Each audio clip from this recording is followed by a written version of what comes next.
For all your Mets here, let's go.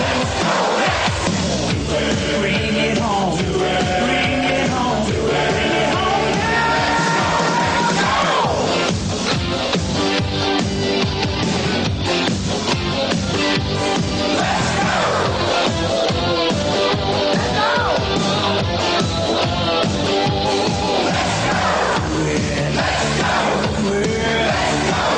Make it happen.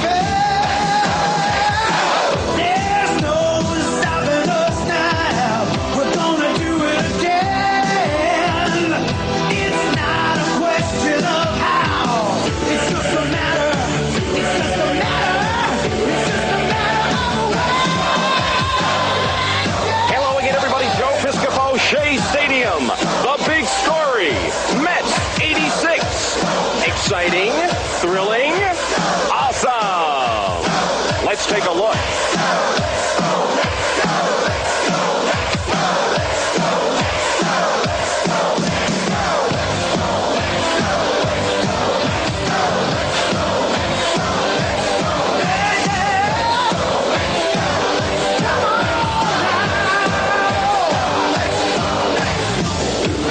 Do it. Do it.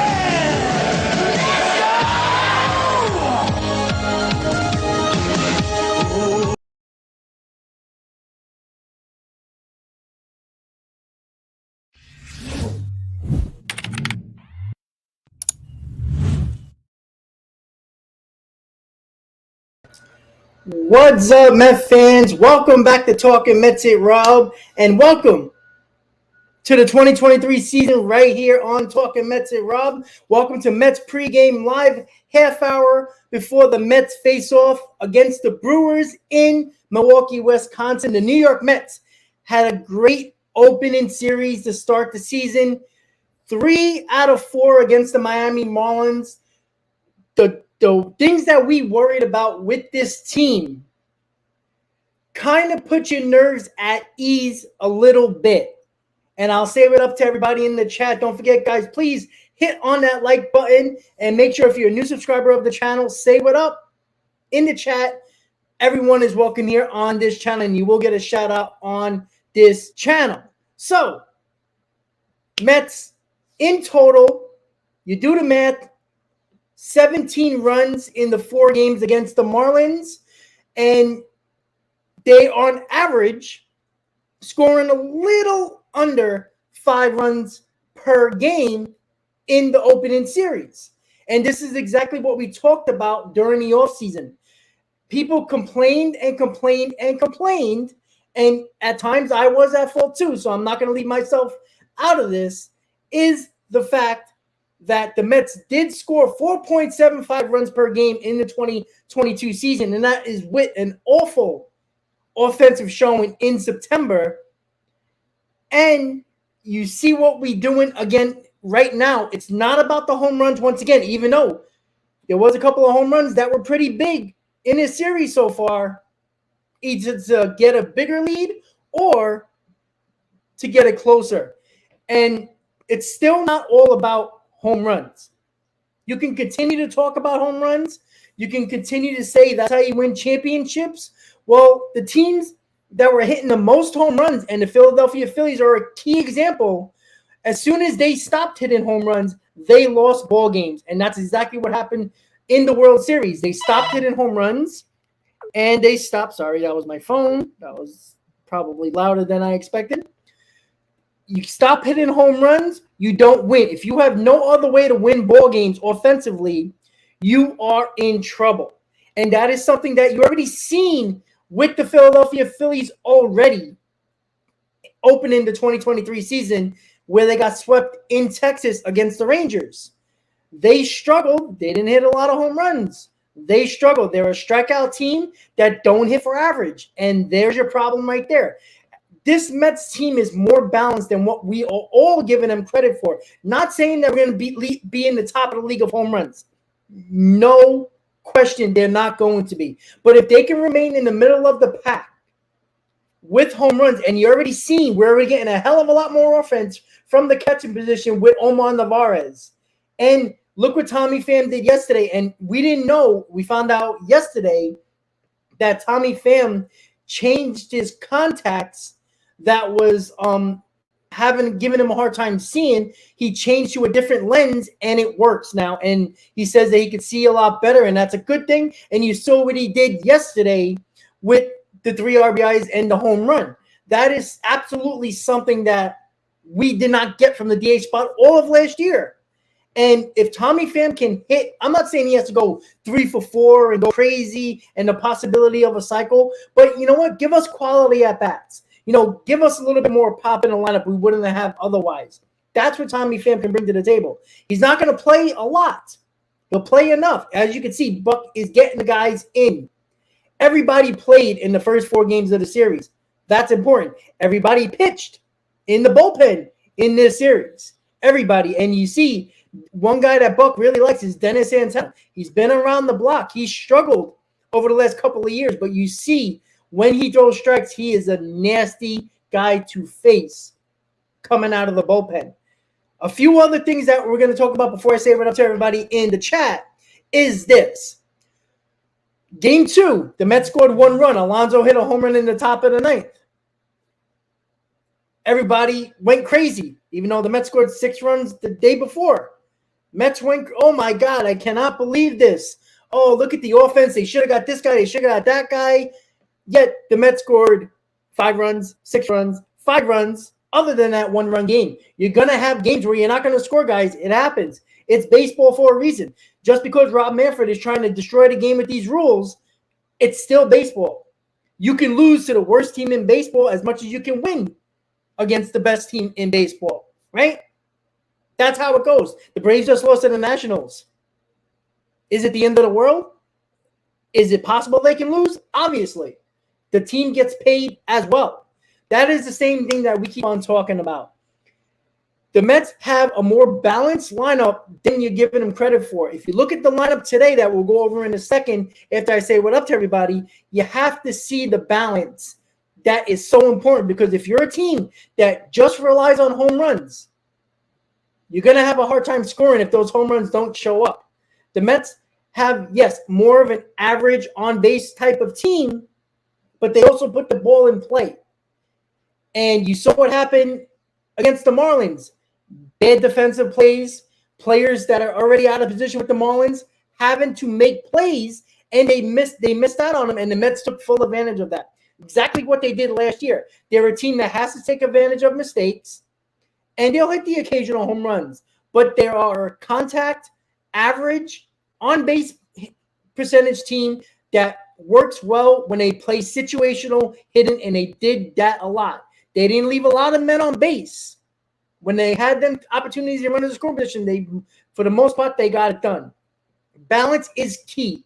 All right. The Houston Astros, they hit a lot of home runs. They were one of the teams that hit a lot of home runs. But when it came down to getting a big hit that wasn't a home run, they did it in the World Series. So there's no scientific method. There's no exact way of winning the World Series. But the way that the Mets play is more on the fact that they make the other team make plays. And when you don't make plays, you take advantage of it, you're going to win ball games. The Mets took full advantage of that.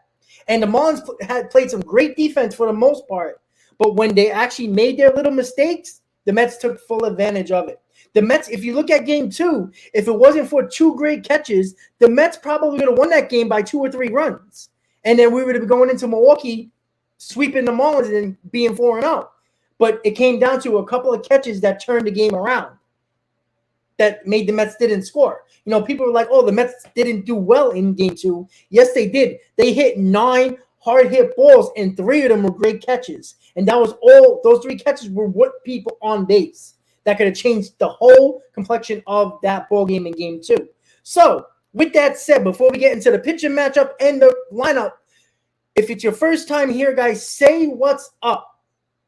All right, say what's up in the chat. Do not be shy. Everybody is welcome here. Met fans, non-Met fans. Just make sure you keep it respectful. You want to root for your team. If it's not the Mets, I'm all on board with that, but keep it respectful right here on the channel. So, it's Mets baseball, game 5 of the season. Mets Brewers right here. entire game. You're going to get the game audio if this is your first time here from SNY. You're going to get game day up on the screen with my little box in the corner with the instant reactions that I'll give. And, of course, you guys give on the chat. And we are going to say what up to everybody in the chat. So we got to say what up to Ken. We got to say what up to Ilmerica, Ocean View, Mothman, Joseph, a member of Talking Mets Rob. Excuse me. Rocky, Bobby Bueller, a member of Talking Mets Rob. Alien, Timothy. Who else we got here? I know I saw somebody else. Marcus, what's up? And Plaxi. All right, guys. So there you go. Say what up to everybody. Let's go, guys. 38 in the stream right now for pregame live right here. Say what up, guys. I know some people might be working. It is a day game on a Monday, so you might be working. You can only listen to the game. I understand that. I appreciate that. So keep on coming back for more. And I see people talking about the Braves can always lose. People are talking about Segura. You know, he is a Mets killer, but he look. Ron, how you doing, buddy? LFGM. The Marlins are playing a lot of guys out of position. Like Jazz Chisholm, who is their star player, they moved to center field when he never played center field in his life. In the minors, he played shortstop and second base. After they got Arias, who is just going to be a pain in the ass for anybody who plays this team. They're just annoying. MTA, what's up, buddy? A member of Talking Mets Rob. And don't worry, guys, I did not forget about the giveaway. Again, I just got back from New York today. I just got back. So, I'm unpacking, getting everything. I was trying to get everything situated, everything, getting back in the groove of things after you travel is a pain in the ass. So, don't worry, I didn't forget. I have the video. I know who won. And, of course, I'm not going to say it here. I want you guys to watch the video because that's always the anticipation that's pretty cool that everybody likes to see. So, I do know who won. Whoever was, gave the $5 donation or as many donations as you want, there was somebody that put in, I believe it was $50, I believe, and they got 20 entries. So somebody did that. And there's a couple other people that did as well. I got everybody's name there, so don't worry about that. If you win, all you have to do is you got to watch the video because I don't have your information. I don't know where to send it to, right?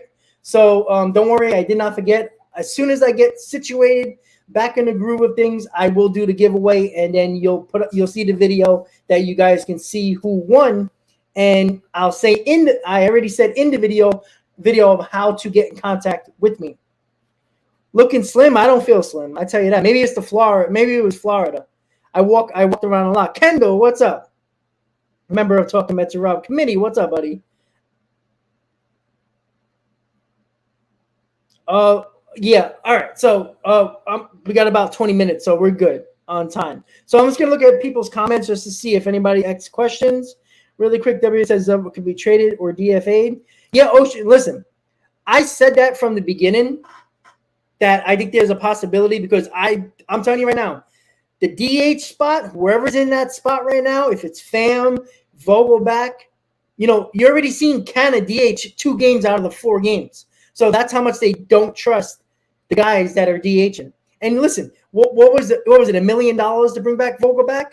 That's a penny to Cohen. If you saw what Beatty did, 2 home runs, a grand slam, 4 for 4, the guy's amazing. He's shown that he belongs in the big leagues. Whoever does not perform, Escobar, Vogelback, Pham, Beatty's going to take one of those spots eventually. And you know what? If it's 1 or 2 of those guys, if Escobar is struggling, you bring up Beatty. If you got the DH struggling, bring up Vientos.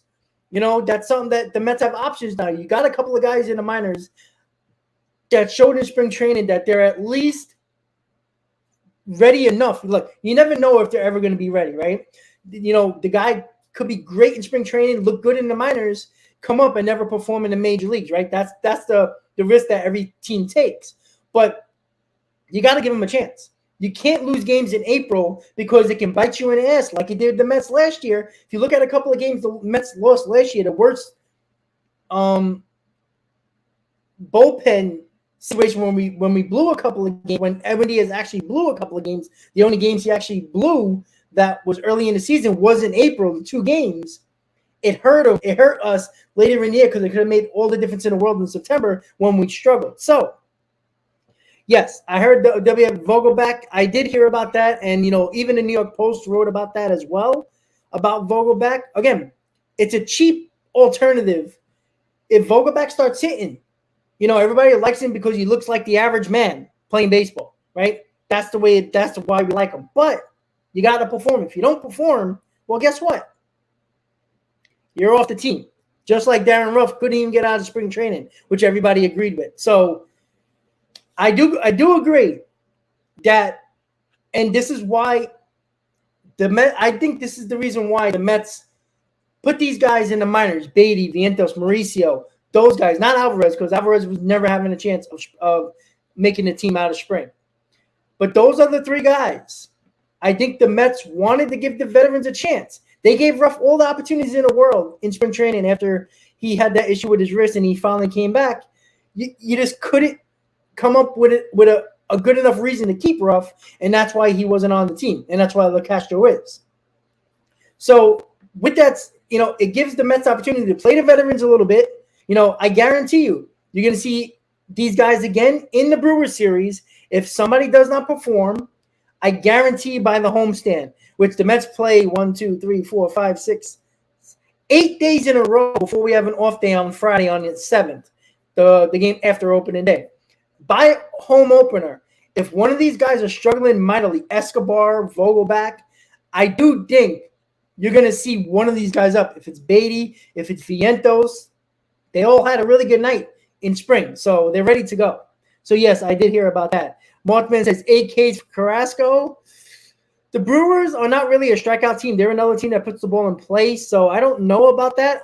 Listen, give me 5 runs, 2 runs, 5 innings, 2 runs, for Carrasco. I'll take that right now as the number 5 starter. All right. Ken. How was my trip? My trip was good. Besides the monsoon that was Wednesday and Thursday, that I took pictures showing you guys, and you guys seen it, and I talked about it. It was a monsoon on Thursday on opening day. Luckily, we had a roof, and we were able to play the game. But the whole tailgate was kind of a mess. Usually we marched as a group to the stadium, and as I said, there is 2,000 of us that were in the 7-line group. And you guys probably seen it all over social media with Steve Cohen putting on the Queen South shirt and hanging out with the 7-line for a little while. That was pretty awesome. He was about like 7 or 8 rows from me, which is kind of cool. And we were supposed to march to the stadium, which is just across the street from where we were supposed to tailgate in the lot, and do the Let's Go Mets chant and all that fun stuff. Unfortunately, the rain never let up for us to actually do that before the game, so we just had a lot more fun in the game. So there you go. Yeah, I just think that, with Alonso and Lindor not getting many days off last year, they broke down. They got tired. You can clearly see it. And look, there was people that we needed to perform that did it. We didn't have Marte for September, right? And Marte just came back for the playoffs. What did you expect from Marte, even though he had a couple of good games in the playoffs? But like I said, it was the pitching. I know the offense was the problem, but when your pitcher gives up 3 runs, 4 runs in the first inning, I mean, it's not easy to come back from. Everybody's going to start to press. And that's the thing when you're at home in that wildcard series for all 3 games, or at least the first 2 until it has to be a game 3. There's pressure on you, and the Padres, to their benefit and to their credit, put pressure on the Mets right away. It's it's a little easier if you were the road team and you got behind early, because there's not a lot of pressure from your fans, right? You're just gonna go at it. Being that they were behind at home, I think caused all the issues in the world, and they didn't play well in September, so it was kind of leading up to that. Maybe if the Mets would have won the division, maybe it would have been different, but you just never know. The Padres took full advantage of it. Yes, Mothman, exactly. That's what the Nationals did yesterday. Yeah, Bobby, 100%. I talked about it over and over again. Again, as you know, when you have a team that is on base percentage, the lineup in general is just great on base percentage wise, and you got guys that hit for contact and don't strike out a lot. It makes a huge difference because you see what happened in the Marlins series. Even though they made great plays, when they made mistakes, the Mets took full advantage of it. And yeah, they hit a couple of home runs. There you go. Gave us the lead, got us closer. Home runs are going to come. And I said this from the beginning. I talked about Omar Narvaez since we signed him. I said this guy is going to be 1,000 times better than James McCann. And in 4 games, well, he didn't play 4 games, but he played a couple of games. He already shows the difference because he is a guy that doesn't strike out a lot. He's another guy that puts the bat on the ball. The big problem with James McCann was he did not put the bat on the ball. Narvaez does. It helps out the bottom of this lineup. All right, what else we got? Alien, I don't know the reason for that because the Phillies and the Braves are going through the same thing.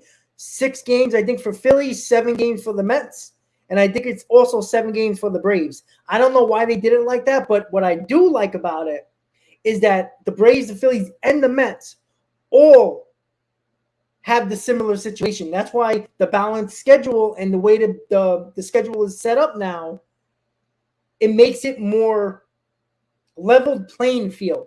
Like the Mets, the Phillies, and the Braves all on a roll for about a week. I like that a lot because of the balanced schedule, and they want to make it leveled so you're not playing, 10-game homestand to open a road trip or 7-game road trip for the start of the season, and then you got the Phillies playing 7 at home.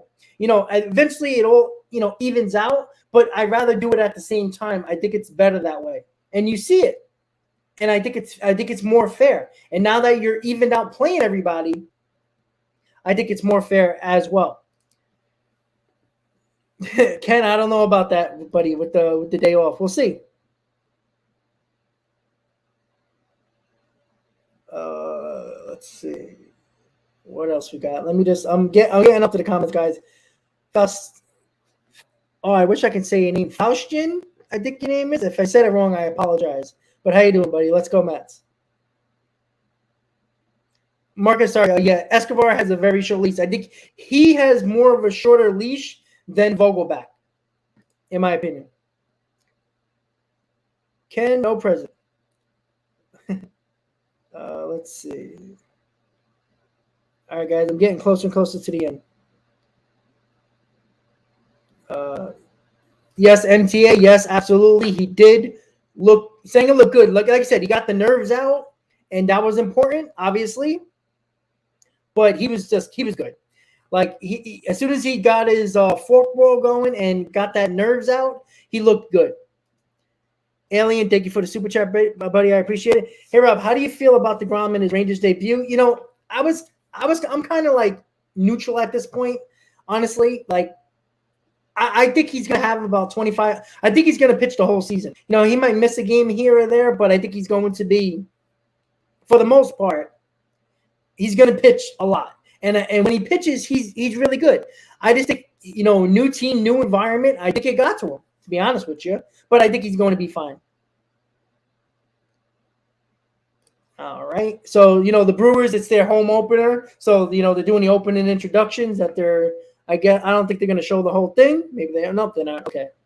Tom, what's up, buddy? Funny you said that. I actually had, I got it somewhere. The bottle opener you get, the Mets bottle opener last year. I do appreciate that, Tom. How you doing, buddy? Thank you so much. Yeah, look, the Mets don't have an easy week either. The Marlins are a pesky team. They're a pain in the ass. They are. I'm not saying they're better than the Nationals, but the Braves do have a tough week. They got to play the Cardinals, who look very good. And the Padres, obviously, are a World Series contender. And then the Mets played the Padres right after they faced the Marlins at home. So it's going to be a rough one. So, all right, guys. So we are about 10 minutes or so away until game time. So don't forget to please hit on that like button. Obviously, the more likes you get, the more the stream gets at the top of the list. And we want to get more people to see the stream. for Mets Brewers Game 5 of the season. Mets are 3-1. Brewers are 2-1. And we got Carrasco on the mound and Freddie Peralta on the mound for the Brewers. All right, so we're gonna set it up here. We're gonna look at the lineup, and I'll keep game day up in a second. At the moment, I don't think they threw up game day yet. No, they did not. I know they did the 3D game day now, but the 3D game day is very slow, so I'm not going to do it that way. If I can find a way to get it a little faster, I will, because I tried it with just as it wasn't a live stream, but it was during a Mets game. I was trying it, and it's 2 or 3 pitches behind, and I don't want to be that far behind when it comes to game day.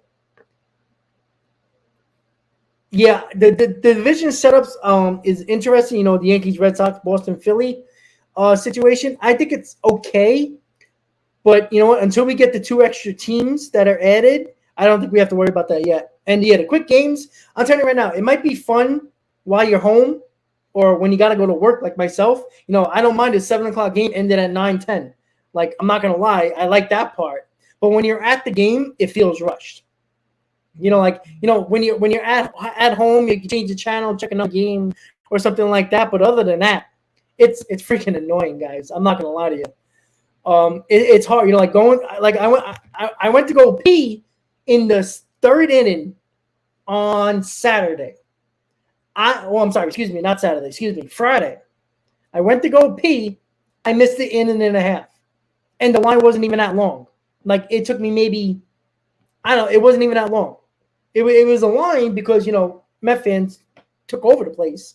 But, I mean, it was like maybe a 8 minutes, 5 or 6 minute wait, and, you know, a couple minutes to pee, wash your hands, all that fun stuff. And, you know, in 10 minutes time, I missed the inning and a half. That's crazy to me. Oh, Stezos, please no more doubleheaders. Well, the Braves wouldn't be in there because they would be in the South. Yeah, yeah, but you know what? It's going to be even worse now with the quick games.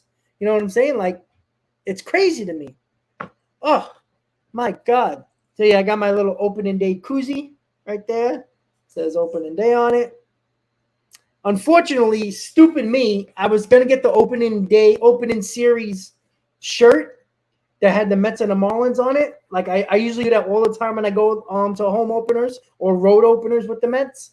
Unfortunately, the Marlins drastically screwed up how many people they thought they were going to get. Why in their right mind they thought they weren't going to get a lot of fans? They made 175 of the opening series shirts.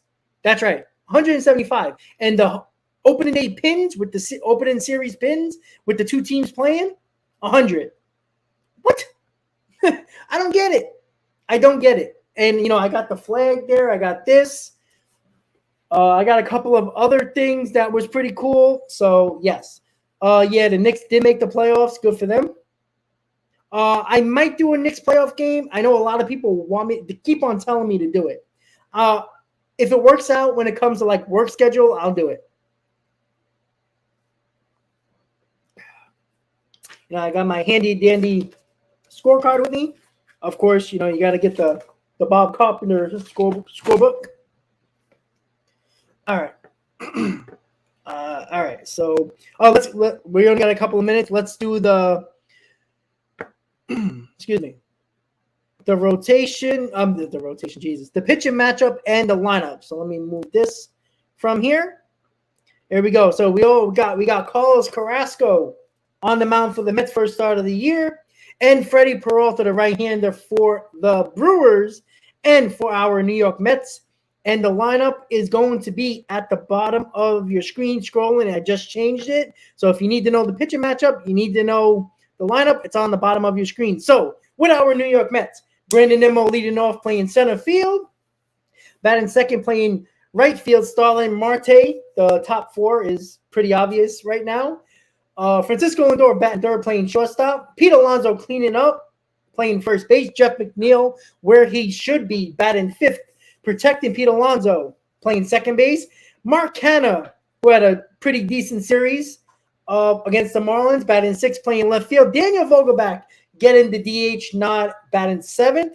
Omar Narvaez batting 8th and catching. And to round up the lineup, batting 9th, Luis Guillorme playing third base for Eduardo Escobar. And this is why the platoon I don't like is because Tommy Pham was hot yesterday. Why would you not want to have him in the lineup? Vogelbeck's in it because of a right-hander. And, the wheels are rolling. You see, that's why I just don't really necessarily like that.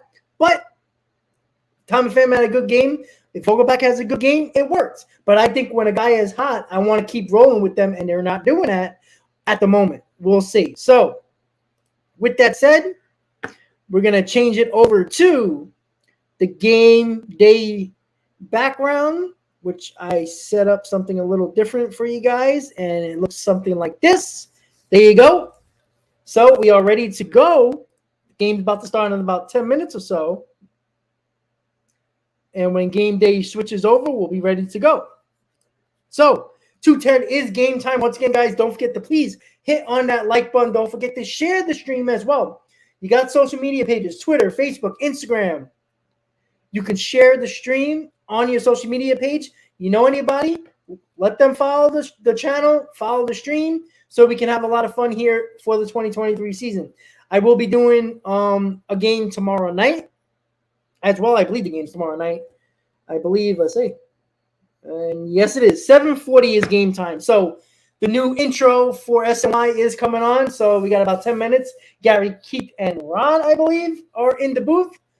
And they'll be ready to go in Milwaukee. And once the game starts, if you don't know, game audio will be played throughout the game. SNY, you'll listen to that. Game day, as you can see right there, will be on your screen with me in the corner. Hello.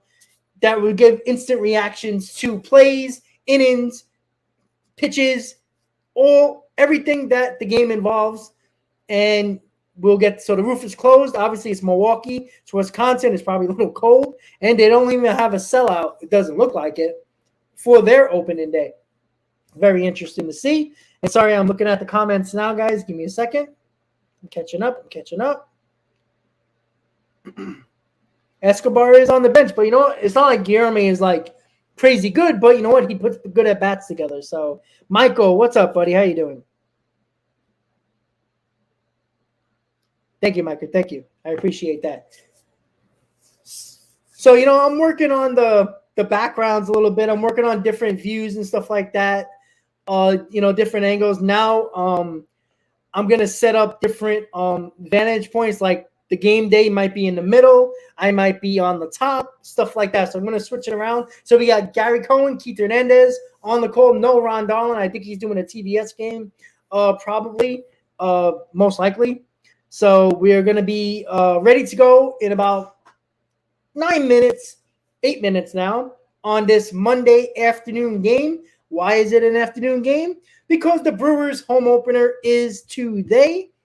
And they did the opening introductions. That's why this is a 2:00 game. Obviously, there is an hour difference. So I believe it's an hour difference in Wisconsin. So it's actually 1:00 there, if I'm not mistaken. Ken, you're funny. Yes. And you know what? Look, the key to the Mets series against the Marlins, I think it was pretty obvious by everybody that I saw on social media and everywhere else.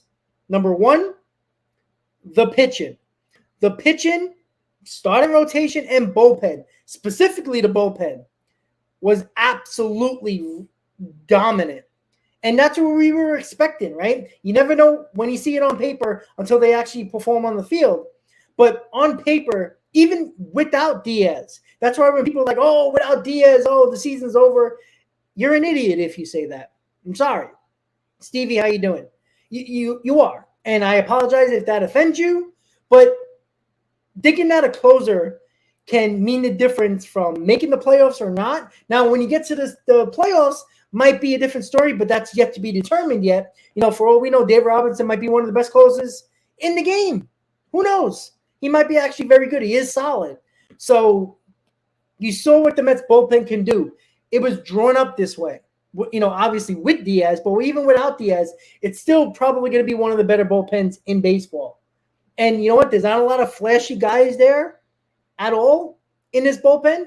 But, Dennis Santana, you could tell Buck likes him already. He's got great stuff. As long as he throws strikes, there should be no issue.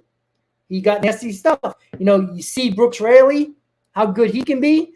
Drew Smith, had a little bit of his walk issues, gave up a home run, but he pitched pretty decent. Everybody, Ottavino, Robinson, all these guys pitched extremely well. And I'm expecting that. And listen, this bullpen could have been elite with Diaz, but it's still probably going to be one of the best bullpens in baseball. One of them. They'll have their moments just like every other bullpen. But did you watch the Phillies series?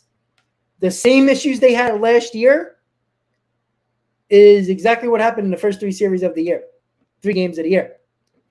And you know what? Look at the Braves. If you look at the Braves, yes, they beat up the Nationals the first 2 games of the series. But you see how many times they struck out in those 2 games, even though they won by a lot? A lot of home runs. Again, the Phillies and the Braves, very good teams. Nobody's going to take that away from them. Nobody's going to take away from that division streak with the Braves. Nobody's going to take away what the Phillies did last year. And when they got hot, they were extremely good when they got hot. But they are what they are, and they did not change. Listen, Trey Turner can only do so much, right? He can get on base. But again, the Braves and the Phillies are not good situational hitting teams. If they don't hit home runs, you saw what happens. They lose. What happened? The Braves didn't hit home runs yesterday. What happened? They lost, and it was against a bad team in the Nationals. That's why they're one-dimensional. They're very much one-dimensional. Now, I think the Phillies can be a little bit more two-dimensional. They could probably put the bat on the ball a little bit more, and they might have, especially with Trey Turner and his speed and his athletic ability and his offensive capabilities. But the Phillies are predominantly a home run strikeout team, and that always I know the Phillies made the World Series last year, but they did get hot at the right time. But again, once they stopped hitting home runs, it was game over for them, and that's what happened. But you know what? Turner, yes, he puts the ball in play more. He gets on base more. But he's also a high strikeout guy. So even though he hits 300, he strikes out a lot. So, guys, we're getting closer and closer to the first pitch. Mets, obviously, coming up in the top. We're going to have Nimmo. You're going to have Marte. You're going to have Lindor to start off the game. Just waiting for SNY to start. And, obviously, as you guys know, you let me know if you guys can hear it and all that fun stuff. Bryce might be coming back early. Don't listen to ESPN too much because ESPN try to read up like he's ready to go very, very soon. And then if you listen to Bryce Harper during that interview last night, in that interview with ESPN during the game, he says he's going to take his time. He's going to hit every mark that he has to, every mark he has to do with rehab. He has to get through those points. And, we all know he can hit.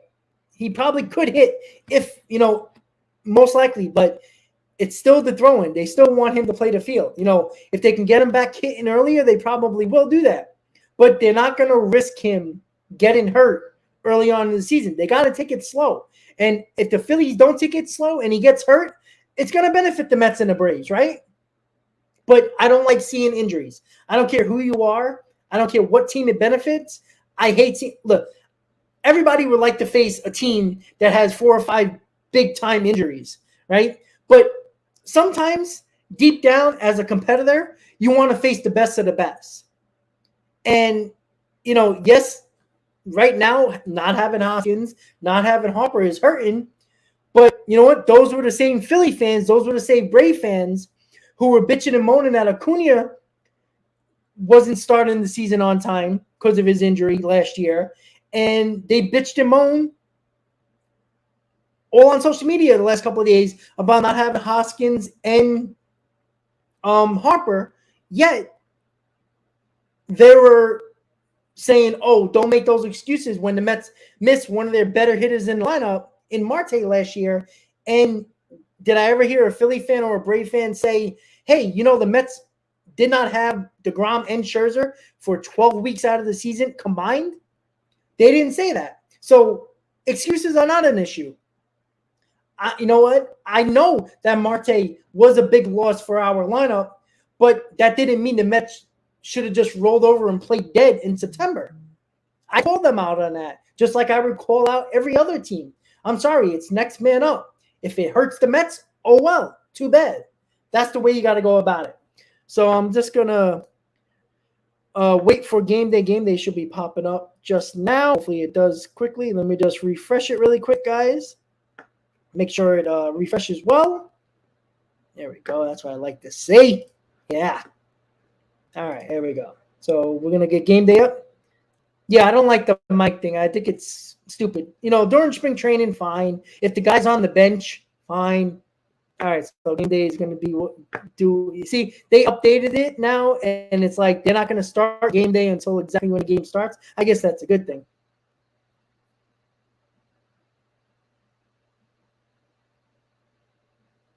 There you go, Alien. I like that. All right, guys, so I'm going to put the volume up. The game's about to start. Let me know in the comments, guys, if you can hear it, and don't forget to please hit on that like button. To their first 3 games in Chicago, however, they beat the Cubs 2 out of 3. Here's a try hard to starting lineup, and a couple of former Brewers in the lineup. David Vogelbeck, who got a big ovation when he was introduced, and Omar Narvaez has spent the last 3 years here.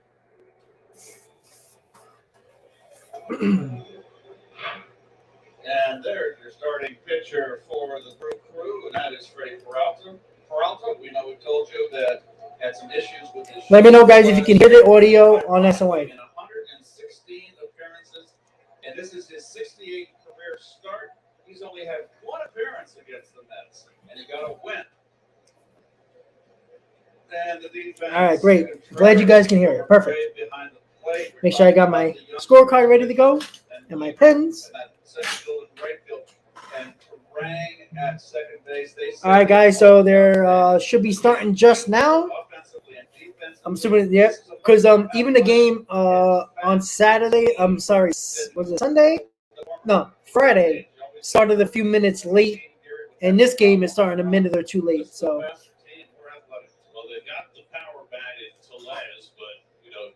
All right, Brandon Nimmo walking to the plate for opening day, home opener for the Milwaukee Brewers on this Monday, April 3rd.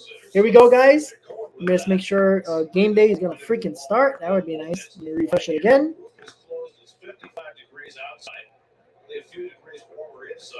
All right, let's hope that it pops up. That would be nice. Lordy Lord. All right, guys. So when game day starts, it'll start once. All right, guys. Here we go. The first 3+ games that he played, he only had a pitch hit at bat yesterday. 400 on base percentage. Not what you anticipate from Brandon. And Peralta, this is away 2-0. Peralta 2 years ago had an all-star season. 28 games. And of course, it's acting stupid. 2.81 and a whip under 1 in 2021. But the shoulder problem set him back last year. And it takes it high, and Peralta. All right, guys, I'm going to try to fix this really quick. I don't know why Game Day is doing this, but we're going to fix it. 196 pounds, and he is fit. Generally very effective against left-hand hitters. All right, 4-pitch walk for Nimmo. We like that. It'd be nice if game day works. Good start for the Mets. No, I've been refreshing it like 4 times, so I just closed out of it and started it up again, the website, see if it works. There we go. Now it's going to work. There we go. That's what I like to see. Progress. All right, guys, there you go.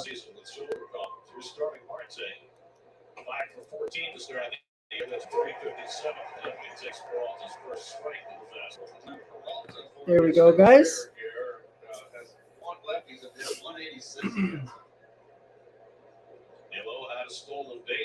Oh, stolen. That's a stolen in each of the first 4 games. Say Carks one foul down the right side. Walter throwing all fastballs, and there we go. He's got a really good curveball and a developing changeup. He is one of the three studs in that Brewers rotation, along with Corbin Burns, who the Mets will see on Wednesday, and Brandon Woodruff, who they will miss in this series. Playing Marte fairly straight up, as they should. Marte has got off to a good start. Had a tough day yesterday. A lot of his hits from right center field. Oh, that's on. Yeah. Oh. Got under it. 1 out. Sorry, guys. Got excited. Remember, I watched all 4 games so far at the stadium. Got to get the trajectory of the TV now. Last year, and by most of the StatCast metrics, is one of the 5 fastest players in the major leagues. Right. Absolutely outstanding sprint speed. And the other 2 guys, the other rookies, Turang and Weaver, run well. But Mitchell's he's in that Trey Turner category. It was clocked at 4.01 to first base here. With Lindor. The only game that Peralta faced the Mets in 2021, Lindor had a home run against him. See what the Mets can do with a leadoff walk in the first. Last start in 2021. Lindor off to a slow start at the plate, just 2 for 13. Peralta whistled that back to a slider, and it's 1-1. Make it 2-0 to Lindor. Nimmo at first with 1 down, just getting started in Milwaukee. It's the home opener for the Brewers, just about a sellout. Scattered empty seats upstairs. And that fastball misses, and again, Peralta throws behind 3-0. To the left-hand hitters. Just missing on the outside corner.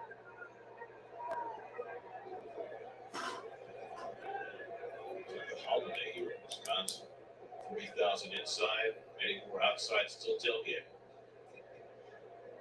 And Lindor takes a strike. Alan Porter's calling the balls and strikes. He's in the crew chief. Mike Molinsky and Sean Barber on the bases. That's Molinsky, right? With the silent CH. College we've gained since the last season. Come on, Frankie. Here. Not get it there. He's missing to the right side of the target. It's left-handers. Say if you too quickly as a pitcher, your arm lags and you miss a way to that hard side. Well, but the Mets do well. Working the counts. 12 pitches so far. With 1 out. Full count to Lindor. With 1 out, Nimmo at first. He's running.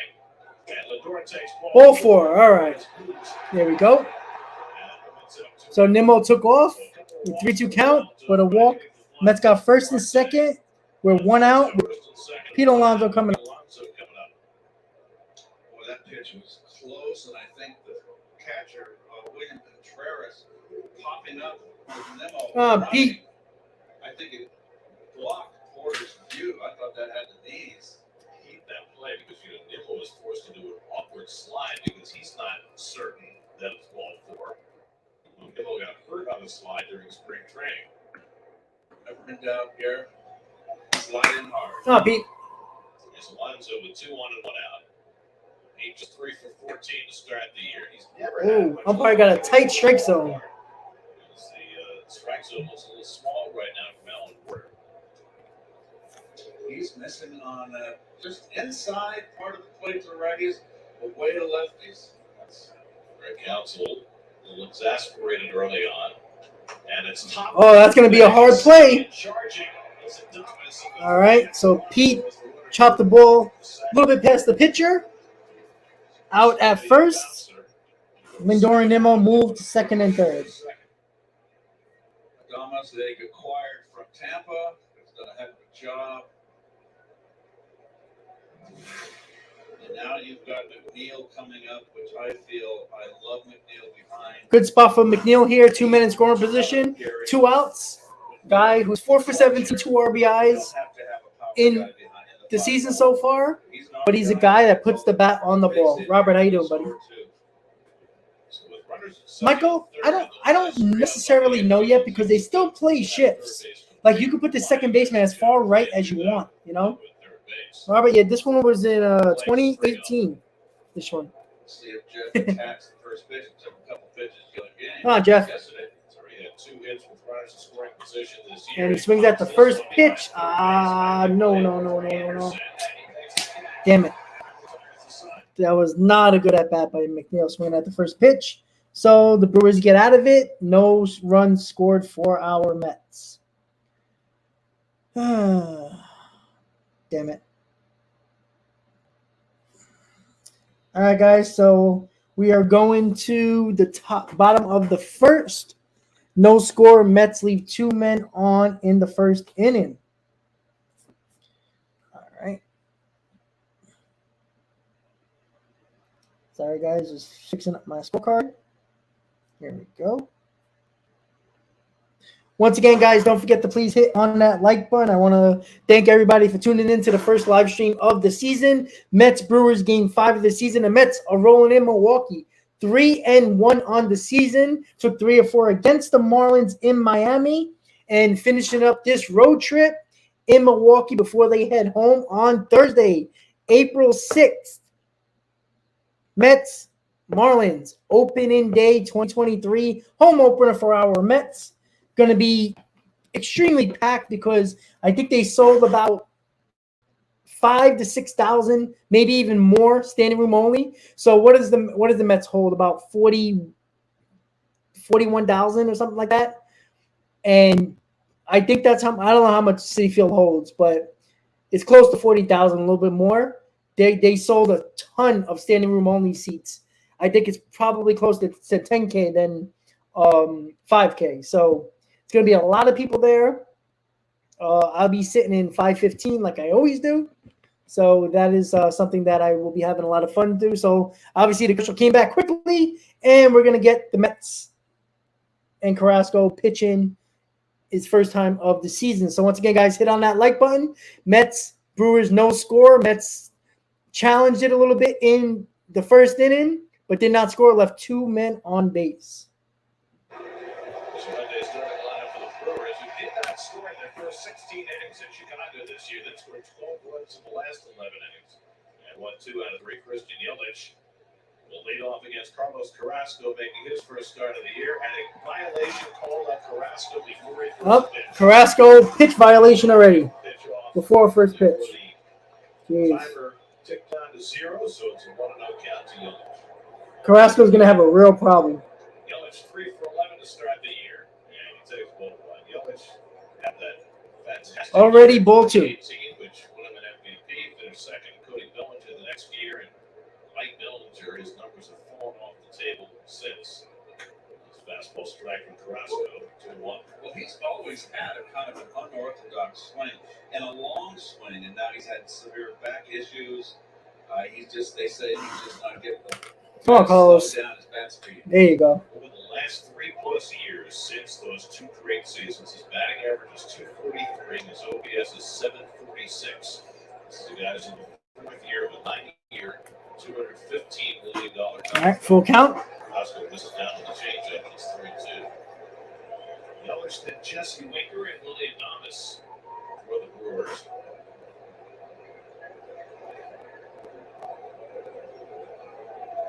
And Carrasco's 3-2.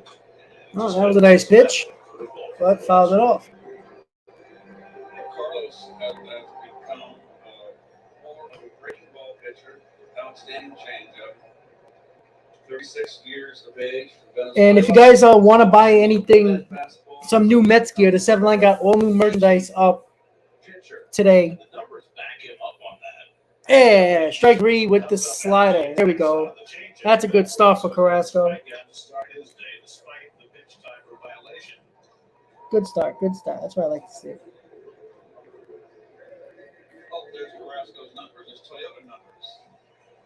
See last season, 29 starts from the 35-year-old. Now he's got pitch comm issues.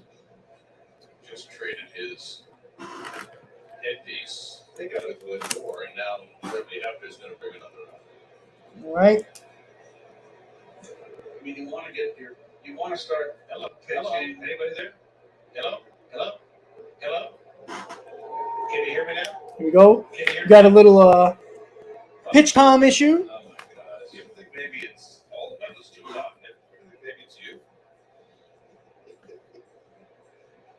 This is just So many moving parts now. I just think, you know what? What happened to the day when you just the catchers? Robert, I think they will.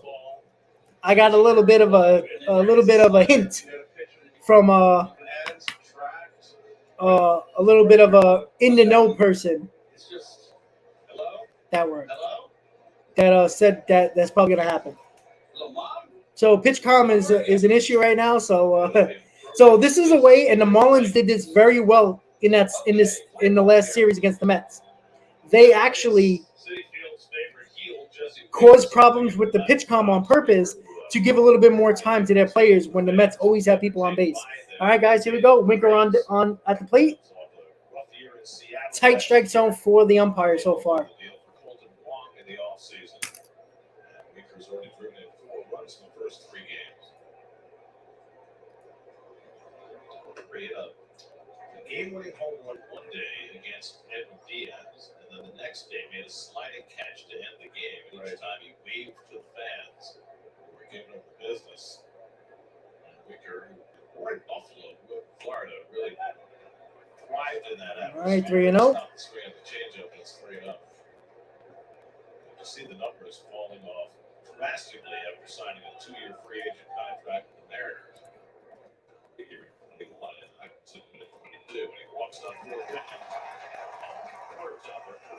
All right, first walk of the game.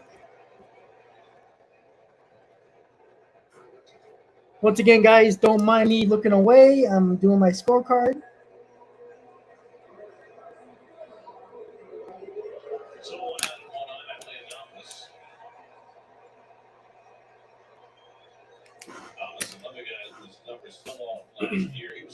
Oh, Carlos.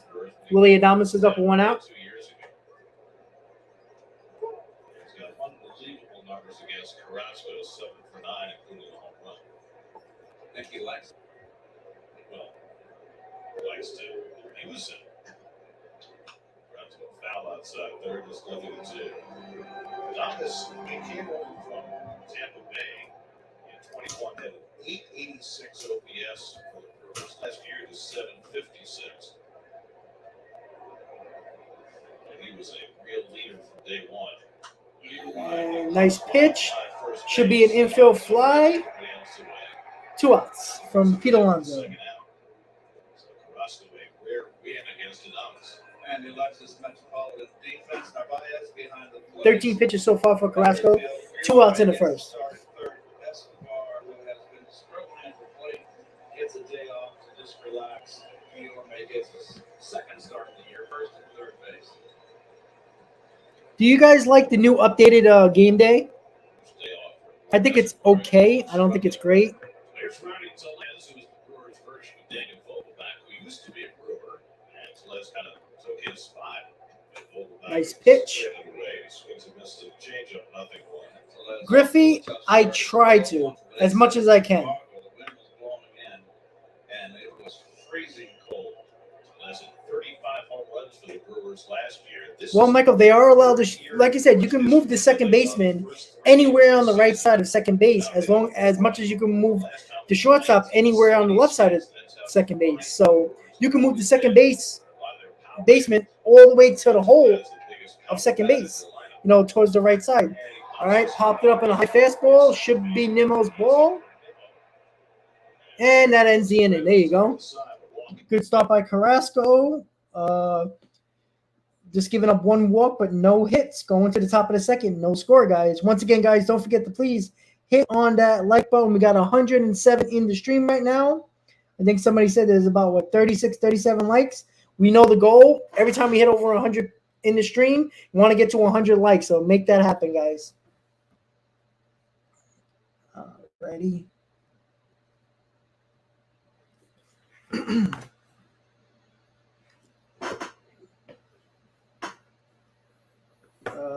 Yeah, Robin, I know they wish I made it up, but again, they're going to give the veterans a little bit of time here. And again, I would not be shocked if by the home opener, you might see one of our prospects come up to fill one of those spots. If it's Escobar, there was some talk and chatter that Vogelbeck might be on the ledge right now, possibly getting traded or DFA'd. That was some talk. And I was also talk on WFAN, and the New York Post talked about it as well. So we got to remember, guys, they're going to go with the veterans for a little bit. If it doesn't work, I'm telling you right now, would Beatty come up first for Escobar? Escobar might be thrown on the bench. You might throw either Tim Locastro or one of your bullpen arms back in the minors if they have options. Maybe. So, but I wouldn't be shocked if the Mets try Vientos first. But maybe they will do Beatty because he is a lefty, because Pham had a good game yesterday. So there you go. Committee, well, listen, I like Taijuan Walker, but we need the Yankees to win, right? That's what you want, right? I don't like the Yankees either, but I'd rather have the Yankees beat the Phillies than the Phillies beat the Yankees because it actually matters. All right, guys, top of the second, Canada, no score. Leads off against Freddie Peralta and takes a slider for a strike. And had a really good last couple of days in Miami, 4 for 7 with a double home run after going 0 for 6 in the first 2 games. Although fires a fastball inside 1-1. Canada then Vogelbeck and Narvaez for the Mets in the second. Walked a couple in the first inning, but worked around it. And Canada Thompson one toward third. Ryan Anderson into Reddick. That makes the 4-man top. All right. Well, Copy your Delta leader. When we mentioned Peralta's season 2 years ago, he allowed a 165 batting average against the lowest from any starting pitcher.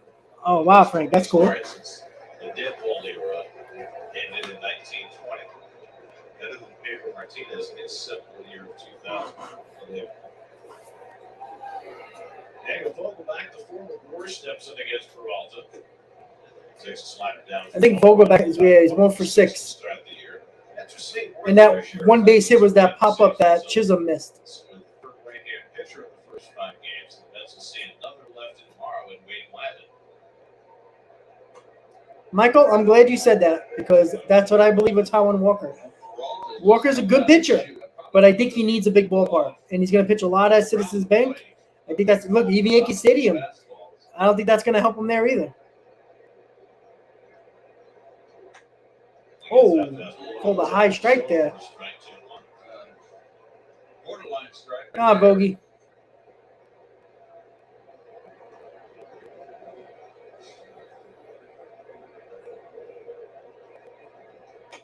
All right.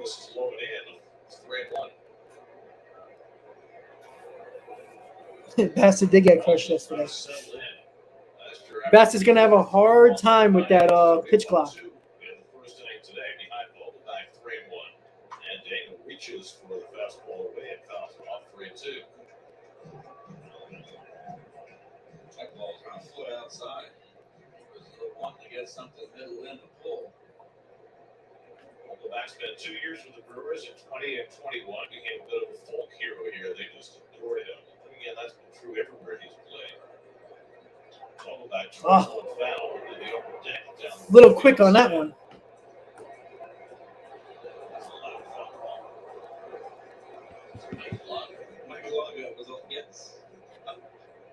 Guy who hit an out of the ballpark in Bush Stadium, Old Bush. 7th pitch, and they back him to Vogelbeck. And Daniel pulls that one up. There we go. That's a base hit. That's going to be a double. Let's see. Come on, Vogie, get in there. Run it. Run it. Damn. He tried.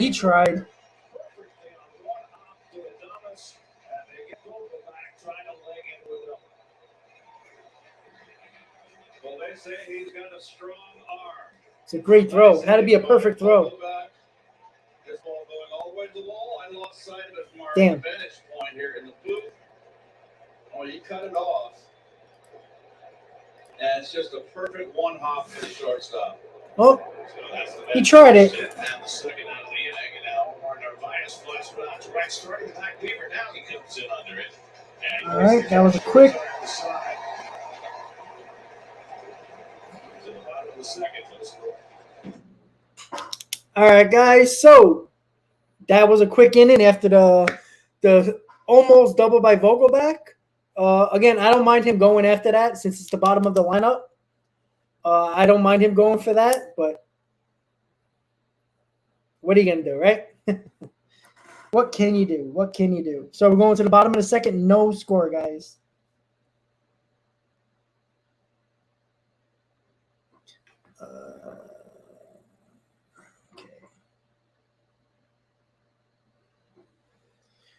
Alrighty, guys. So once again, guys, don't forget to please hit on that like button. Mets Brewers Game 5 for the New York Mets. Mets going into Milwaukee 3-1, taking 3 or 4 from the Marlins, and they're going to the bottom of the second against the Brewers, and there is no score. Mets got 1 hit in the ball game so far, and that was just the Vogelbeck base hit that turned into an out, trying to stretch it into a double, but did not get there.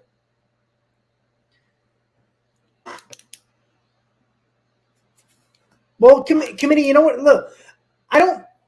Look, the Mets are very, very keen, and you guys know this, with on-base percentage. I don't mind that you're keen on on-base percentage, but looking for a DH where should be the easiest position to find an offensive bat. I don't want an on-base guy for my DH. I want the guy, if you're batting this guy 6th or 5th or even 7th, you want that guy to be a bopper. You want that. I mean, he doesn't have to be a 50 home run guy or a 40 home run guy, but give me a guy that can knock in between 25 and 30 home runs. If the average hurts a little bit, fine. But I'm not looking for a guy to get on base, especially Vogelbeck. Tommy Pham, okay, fine. He got a little bit of speed, but Vogelbeck doesn't have no speed. All right, guys. Bottom of the second, no score. Leads off against Carrasco and takes a fastball up and in. Damn, commercial is too quick now. Contreras played the Braves last year, part-time catcher, part-time DH who made the All-Star team. He's got a couple of home runs and 6 career at-bats against Carrasco. Wilson Contreras, who's now a St. Louis Cardinal for many years with the Cubs. Hold on the ground toward the Oh, nice play by Guillorme.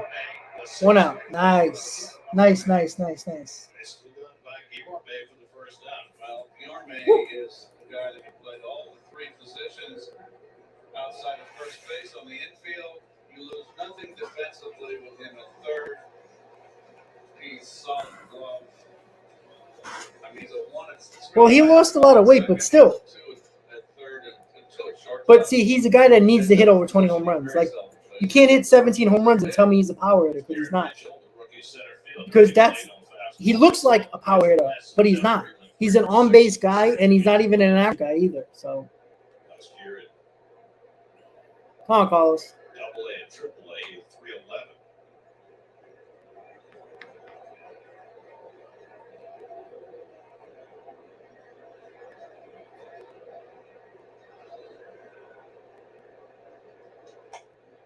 Say, or is playing just all the way at the back of the infield dirt. Might want to cheat in a step or 2 against Mitchell's speed.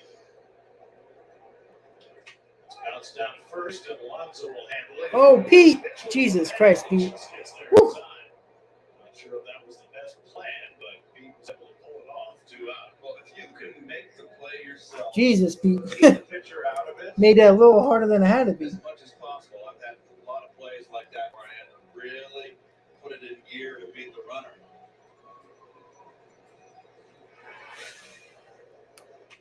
All right, quick 2 outs for Carrasco. Carrasco beat him. And he could fly. Yeah, Christian, I know. That's what I brought it up in the pregame about it. He talked about his lenses, his contact lens, and the new ones helped him a lot, which clearly helped him. Anderson at one time was a linchpin player for the Marlins, but his production really tailed off the last couple of years, and they non-tendered him at the end of last season. He signed a 1-year deal with the Brewers. They like his versatility and the fact that he can play play the outfield as well as third base as a strong arm. Well, he started out in right field this season, but the injury to Urias, excuse me. Well, he was in right field because Tyrone Taylor is hurt, and then when Urias got hurt on Yeah. the day, they moved him to third base. You know, I think Pete thinks too much. I know he can field. I think he thinks too much. I think that's his problem. I think he overthinks his defense sometimes, like what he's going to do in his mind. And I think he confuses himself with his thought process, which is good. You know, you got to know where you got to go, but I think he overthinks it when he just got to be natural. Because he catches everything. That's not the issue. He made a lot of nice plays against the Marlins. The only problem, of course, is the confusion that reigns with the fact that the Brewers' longtime television voice is named Brian Anderson, and now they have a player named Brian Anderson. Their nail doesn't get mixed up. Yeah. All right. Here we go. Nice inning for Carrasco. Finishing up with a strikeout. Going to the top of the third. Mets 0, Brewers 0, top of the third. So Carrasco looking good in the first 2 innings. Mets had an opportunity in the first with 2 runners in scoring position with McNeil up, but swings at the first pitch and gets a foul pop-up to end the inning, and that was the only threat the Mets had in this game so far early on. But now we got 9-1-2. We got Guillermo, Nimmo, and Marte in the top of the third.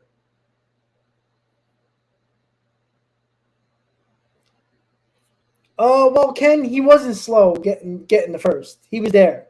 I just think Pete, again, you know, I don't have no problem with Pete when it comes to when he gets to the ball, he catches it. There's no doubt about that. He showed it in Miami, making a couple of nice diving catches. But I think he overthinks it. I think that's the problem. He overthinks, you know, like when there's a situation where you're like, okay, if the ball's hit here, where do I go? Where do I throw it? I think that's a situation where he's like, all right, am I close enough to the bag? I think he thinks back and forth. I think he has a little bit. I think he overthinks it, and I think that's his problem defensively. Not catching the ball. I think when he gets the ball, you know, like sometimes I think he plays a little bit out of position. You know, like sometimes when he might get to a ball that he can get to, but he should know the second baseman's there, so he gets to the bag. That's something that he still has an issue with. It was a problem in one of the games against the Marlins, but for the most part, Pete catches the ball. I just think that he needs to just use his natural ability more than overthinking.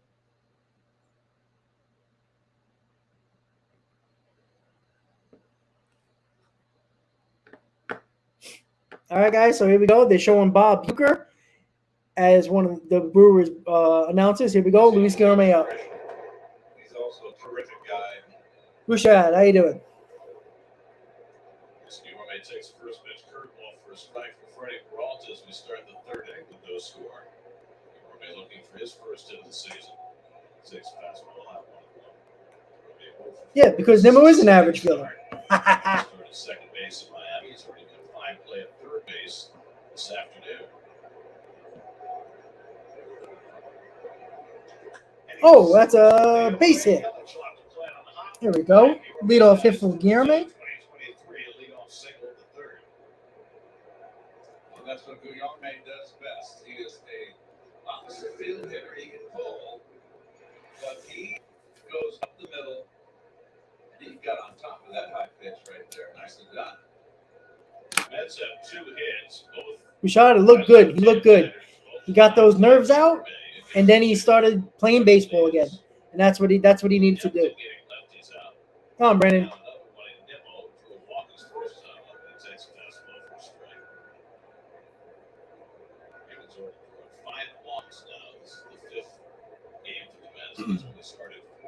That was the 2 walks.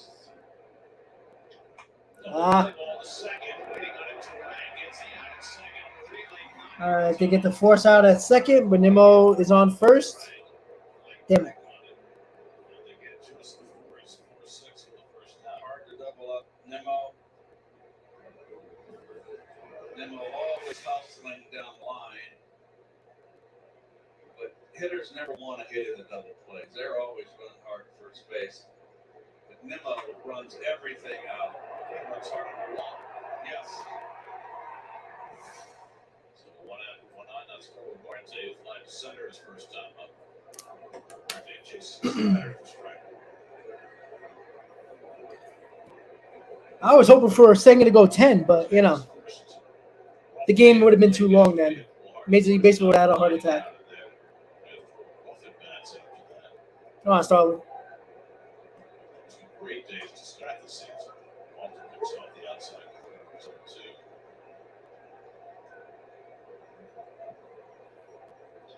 well, for all of his speed, Brandon has never been comfortable stealing bases. He's got one already this year.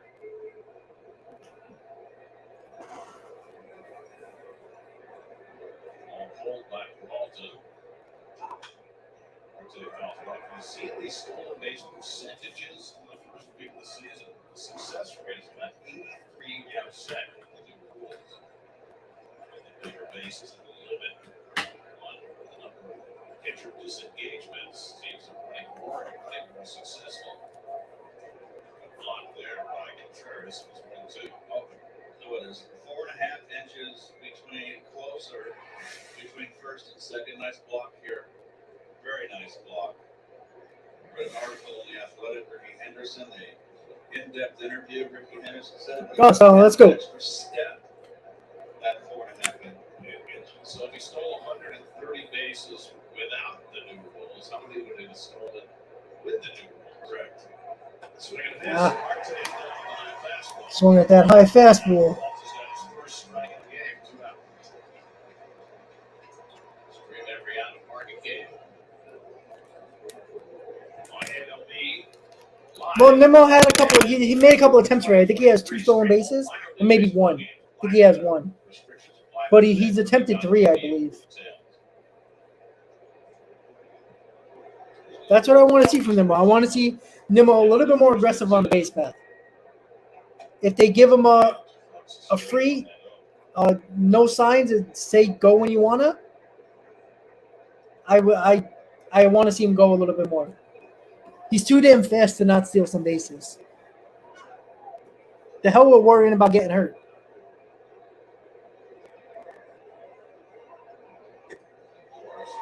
Lindor is swinging for freaking. He's trying to hit a ball to City Field. He's been doing that all season so far. The first series against the Marlins, he's done the same thing. Got Lindor full. That was a nasty pitch. Oh, Frankie, they said. Game going on here with Peralta and the cold spikes against Lindor with the orange. I think that's yellow spice. Banana yellow. All it goes with the Brewers color scheme. Yes. A little bit of gold. Well, with Consuelo, how you doing? yellow, slice it. I mean, gold tends to be more valuable than banana. Just as a commodity. And bananas are very fattening. They are. They've got a lot of sugar as Yes. well as potassium. Yes, yes. And we're taking Oh, that. that's a ball. Oh, Off the Jesus. 90 miles an hour. That was nowhere near the plate. That slider wrapped around the plate. Alonso would be next. Trying to get on track and back. Just 2 hits in his first 13 at bats this year. All right, catcher going to the mound. Mound visit for the catcher.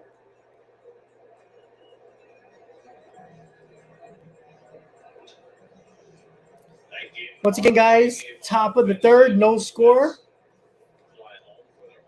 Mets got a man on first with 2 outs with Lindor up. Don't forget to please hit on that like button, guys. Let's get more people in the stream. We're already 3 innings almost into the game, and not even 30 minutes into the game yet. Full count. Nimmo's going to be off with the pitch. 2 outs, full count. Anything in the gaps will score Lindor.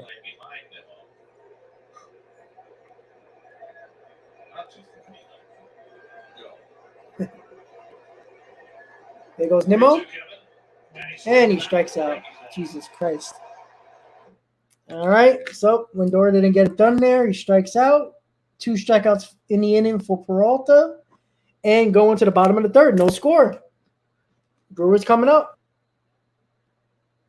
Once again, Lindor's swinging for the fences. I don't, I mean, let's be honest. This is the way he was swinging the first year with the Mets. Swinging, everything's trying to hit a home run. Every ball he's trying to swing for the fences, and that's what he was doing. And he's doing that right now. I mean, he wasn't doing that in the WBC. As you guys know, I'm not a fan of that. Listen, he wasn't doing that in the WBC. If you look at this nice, swift, compact swings that he was doing swinging in the WBC, he wasn't swinging for the fences. He had a nice, because Lindor got a very nice swing left-handed. He was just a natural swing, nothing crazy, through the zone, staying back. That's what he was doing. Now he's trying to hit everything over the wall, and he's not that type of player. I don't know what, he had 25 home runs last year. I get it, but you got to slow it down a little bit. He's so out in front. That ball, he was so fooled in that slider that he struck out on just now. You just can't have that. Can't have that. The Mets already left 3 men on base. It's not what you want. 2 men in scoring position. And, you leave Alonso on deck for the next inning with nobody on. Sometimes you just got to, look at the situation. Sometimes these guys are great athletes. Sometimes, listen, I just feel sometimes that these guys didn't get through. I just don't think so.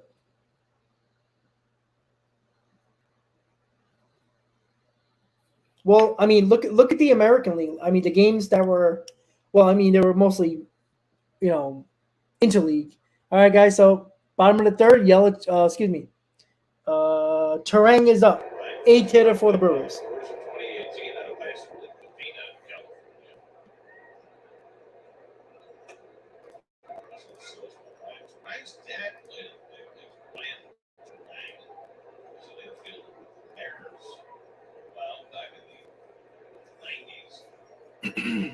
Nice changeup. 36 pitches for Carrasco. 32 pitches for Carrasco with nobody out in the third. So pitch count is very good for Carrasco. It is such an effective pitch, Gary. I can tell you from experience. And if you have a splitter to go with your breaking stuff and your fastball, it's a wicked off-speed pitch. 2-2 coming, and to right takes that changeup down to 3-2. Now, we went all over Kodai Senga in his 4th ball yesterday, and then you've got the split change from Carrasco, which is, I guess, a little different variation. And leadoff walk. Yeah. And now, back at the scene of his greatest triumph, here is your favorite sausage, Steve Gill. Gary, it was quite a moment coming into this stadium today. Really, it's a conquering hero. They had to bring you in through a very special passageway. And I don't know if you can tell, there are a lot of people that look like photographers down here. They're actually undercover security agents. I guess I blew up their spot. Stolen base. On the steal. But Gary, we can get into that a little bit later on. What I did want to do is talk a little bit about Carlos Carrasco here. Just seeing our committee, he's not going 7. Buck's not going to let him go 7. Telling you that right now. Carrasco lost 17 pounds this offseason. He felt like his pitches were where he wanted them to be last year, but he wanted to be in better shape coming into this season. And losing 17 pounds, that's impressive no matter who you are. But for Carlos Carrasco, it's especially impressive given what he does in the offseason. He travels extensively in the offseason, basically takes vacation after vacation after vacation. So I said to Carrasco, how'd you do it? How'd you drop that weight while still vacationing the way you did? He said, well, there are a few factors. One, my wife, the first thing she looked for when planning the vacation was a big and very good hotel gym. The second thing is I traveled with a personal trainer every trip I went on. And then the third thing is I wanted to be Carrasco's personal trainer. Get to travel with him on vacation. Place he threw a bullpen session or a side session was this offseason. He said, in a clearing on a safari in Africa. Wow, Thorburn, that's nice odds right there. Then he hopped in the Jeep. It's an easy About a book. minute later, they ran into a Plus rock 500. line. Jeez. So, a little bit risky doing what he did, but he's happy with how it all went. At last count, Carlos has traveled to 65 different countries. That's a lot of travel. Yes. Round to Round the left ball. side. Irabe holds the runner. All right, good job. Goes, Joey Weaver one way. Keeps the runner I at would second, one out. suggest, if you're trying to, keep the weight down, that the one Yeah, Griffey, you ain't kidding. go Italy. Yeah, 65 different countries. And keeping a personal trainer. And imagine being that personal trainer. Don't go to What? France, Paris, You're paying for everything? French food. Oh, all right, perfect. It'll kill you. Trust me. Hey, Sean, member of Talking Met Your Rob. How you doing, buddy? Love it, Sean. Love it. Thank you. Appreciate it. You travel, do a lot of walking. Then All right, Yelich is up, one out. Runner in scoring position on second base for the Brewers. Bottom three, no score. Nice pitch. Carrasco's changeup's really nice. The Cohen Hernandez travel ball. Now, I haven't been to 65 countries. I'm not sure I have. I've been to 65 cities. Changeup, he's really thrown a lot of 1 and 2. Yelich, who struck out his first time. Carrasco likes It's the most his exotic place you've ever been. changeup for sure. most exotic. Yeah, like Carlos was on safari in Africa. Well, exotic, I think, to me, it would be Antarctica. That's not exotic. But I haven't been there. Exotic to me is Hawaii. It's a tropical island. So you're thinking, parasols in the drink. That makes it exotic. Yes, palm trees and warm water. And I've been to Scotland. I've been to Scotland, that's pretty exotic. I've been to England. I've been to France. I've been to Italy. I've been to Greece, and I've been to Spain. Yeah, nice pitch by the slider. The changeup looked like a slider, but all right, I'll take it. 2 outs. Got Yelich out twice on strikeouts, both swinging. And Yelich has 2 strikeouts, all on pitches out of the strike zone. 2 out, Terang still at second. All right, Winker up, 2 outs, man on second. Winker, who walked his first time up. One thing Carlos does real well with that split change is that he's very good at tantalizing the hitter. He keeps it low in the strike zone and throws it knee high, and it breaks out of the strike zone. He's very consistent with that. He gets a lot of hitters to swing at it. I mean, that's really when you go back to Bruce Sutter, who was the prime mover on the splitter. That's what he did. They say to start at the knees and then dive out of the zone. Well, we talked about it in Miami. Bruce had 3 speeds, and he would have the slower speed would break more, and then he had an intermediate speed, and then when he got ahead, he had 2 strikes because they were hard and dirt, and it was hard to lay off. Nice pitch. Well, the ump staying consistent on that high strikes. The strike zone, it's 2 and 2. It's not what Carlos intended. He threw the backup slider coming inside of the right. It was a backup slider way to the left. 2-2. Flicked out to left. Fuck.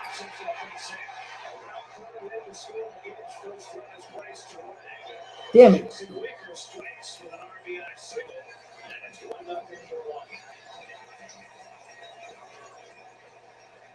Those 2 out RBIs are the toughest ones for the hitter.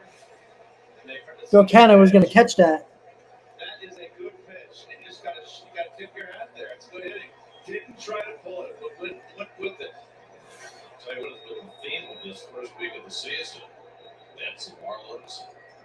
Now the early part of this series, the opposite field hitting. Now clock violation called against Carrasco. Clock violation by Carrasco again. Second time. Called for a violation. I know Cannon should have dove for that ball. He should have made the attempt, even if it would have brought Winker to second. Fastball up and in, 2-0. Yesterday we had 3 violations, 2 on pitchers and 1 on a batter, which resulted in a strikeouts violation strikeout against Bobby Garcia. Now 3-0 to Adames. 52 pitches for Carrasco, 2 outs in the third. I think that's a tribute to the fact that they enforced the rules so stringently from day one of spring training. Got used to it by the time they arrived. There were fewer violations than you would have expected. Let's throw that pitch again. Thomas will crush that ball. All right, full count, 2 outs. Runner on first. Runner will be going on the pitch. So anything in the gap probably will score the runner. 1-0 Brewers. 2-out RBI by Winker. 14th season. You're going to be jacked up your first start. This is his timeout. Winker will be running. Alonso's going to continue to hold him on. Look at that hole open on the right side. 3-2 coming. Got him. All right. Carrasco comes back. All right, Carlos. Not a bad inning, but gave up. I mean, it was a good pitch that Winker hit, so I can't really kill Carrasco there. But Winker gets a 2-out RBI and gives the Brewers the lead 1-0.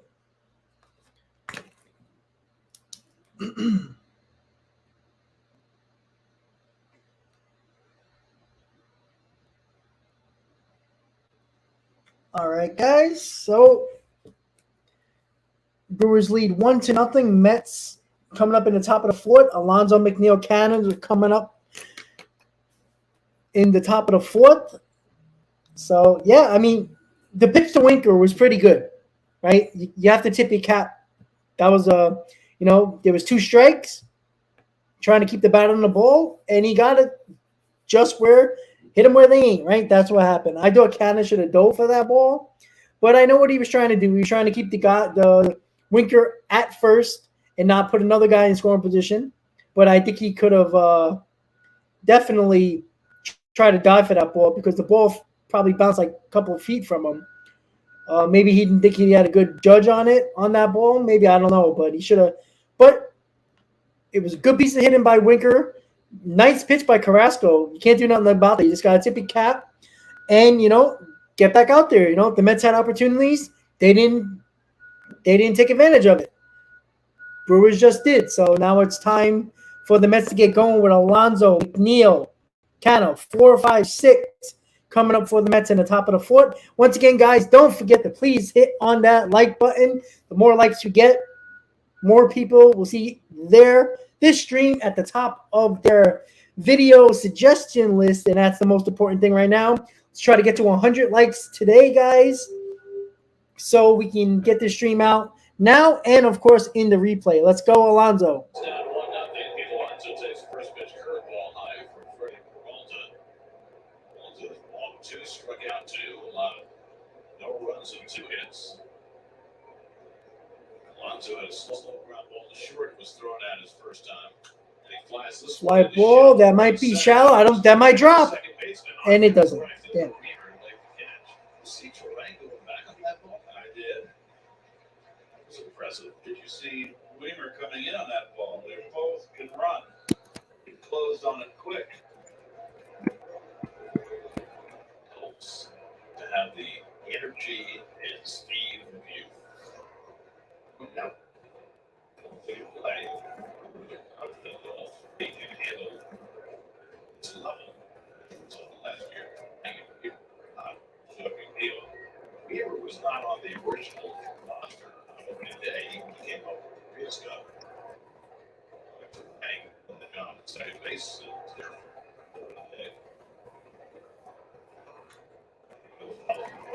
Too much the way Pete Alonso was for opening day in his rookie season.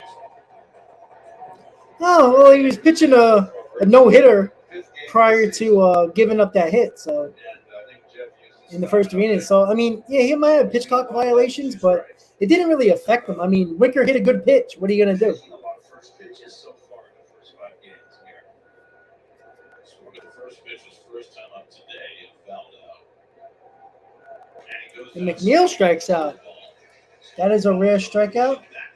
Second time through the batting order, and he's got his third strikeout. 2 out. Took something off this curve. That was like a curve instead of the slider. Mr. Smith, yes, he was erratic, but 12-6. he was still one of the better fifth starters in the league last year. And, I mean, come on. Like, find me a number 5 starter that doesn't have an ERA over 4. There's a lot of them. Oh, gee, I wouldn't say that. I just think that he's not seeing the ball well right now, but he's not swinging for the fences. They've lost 13 of their last 16 games in this ballpark. Park is now called American Family Field, same place, different name.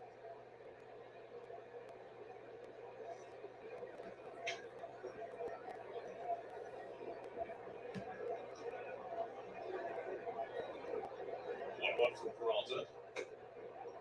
Just inside. Just missed inside. 2 balls and strike.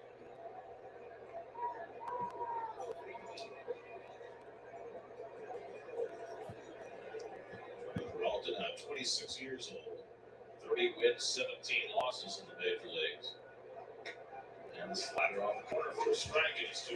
Good. He's got that good hard slider to right-handers. He goes more 3/4. And it's a flat slider, but it's got good velocity. Well, I don't know how wild he can be. He has 4 strikeouts, 2 walks, and 3, and he went. Ooh, like 3, and then over. All right, so the Mets are not really working accounts at all in this inning, and now they're out of the inning, and going to the bottom of the 4th. 1-0 Brewers.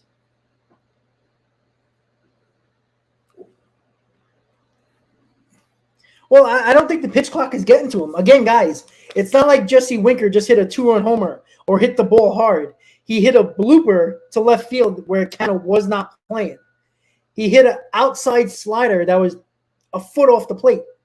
I mean, that's not a bad pitch. You tip your cap to the guy. I don't understand some people just think that he gives up a run and he's pitching bad. I mean, it was a pop-up that fell in. That was basically it. It wasn't hit hard at all. It was a pitch off the plate, outside, and Winker went and got it. You tip your cap. It's not a bad pitch. You can't do anything in that situation as a pitcher. Like, what are you supposed to do? Like, there's nothing to be said about that. That was the first hit of the second hit of the ball game for the Brewers. So it's not like we have to go crazy and say, oh, Carrasco's, he's one of the better fifth starters in the league. Again, you got a fifth starter that has an under 4 ERA. Every fifth starter in Major League Baseball is erratic. I mean, no team is going to have, a Justin Verlander or a Max Scherzer or, a Garrett Cole or somebody that's at the top of the rotation as your fifth starter. You're just not. You can't really complain. And if you're worried about the pitching hasn't been the problem. Honestly, what has really been the problem for the Mets in the first 4 games and a quarter of this 5th game? Not much at the moment. They scored 5 runs, 6 runs, and game 2 that they lost, they scored 1.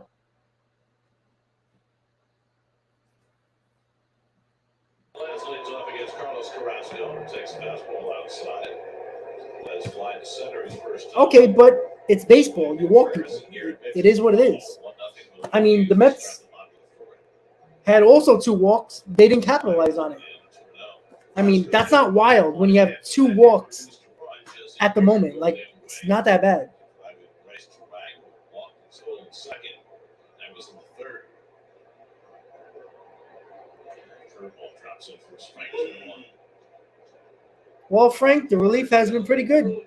The bullpen has been excellent, except for 1 or 2 hiccups with Drew Smith, and I believe it was somebody else as well that gave up a home run.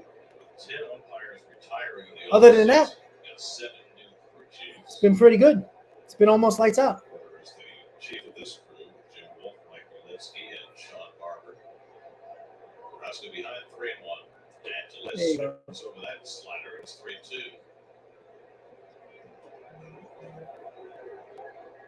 That's 1-2. He struck out 4. You know, you can complain more about the offense last year at the end of the year. It wasn't the pitching. On ball, nice play by Pete. That's one out.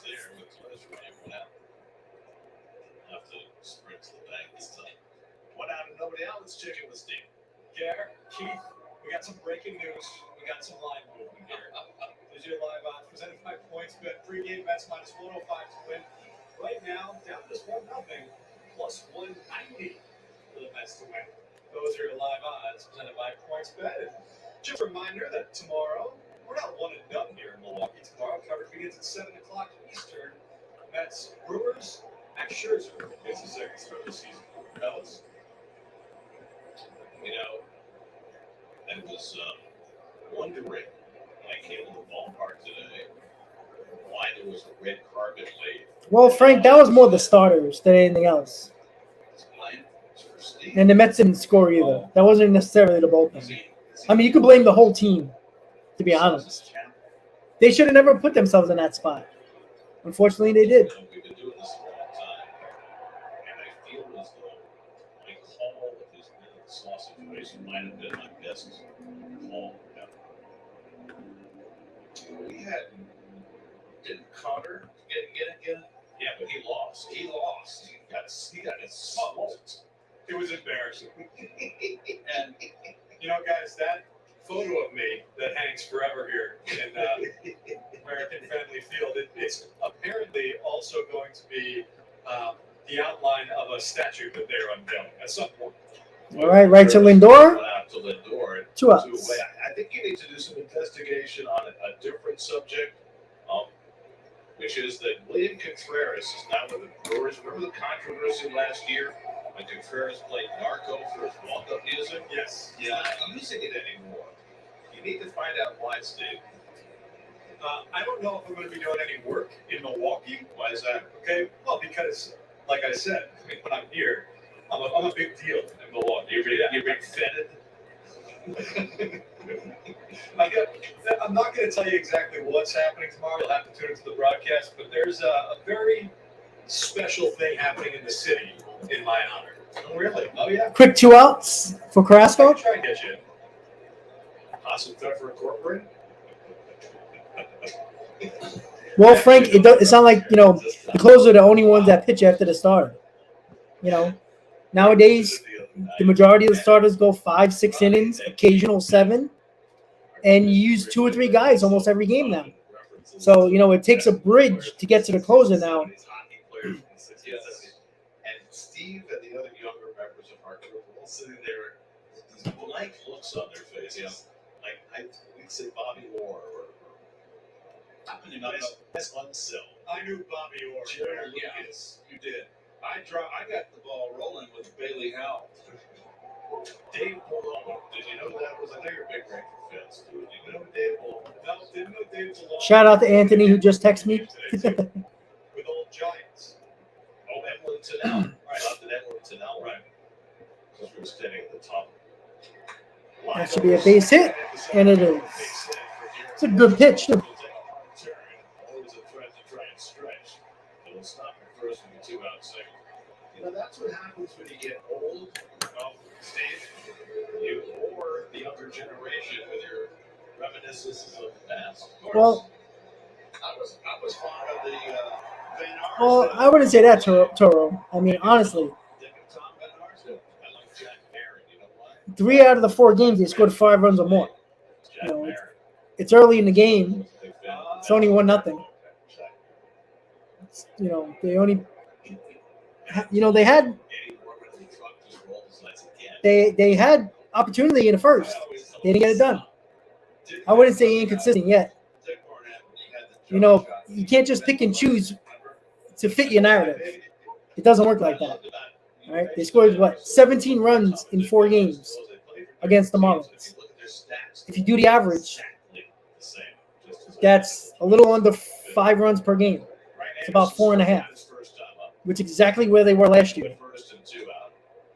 Until last year, during his cup of coffee with Brewers 28 games, was 8 for 8 in stolen bases. Says that's awesome. And so Carrasco's going to be wary of him in this spot. It's a good time to speak.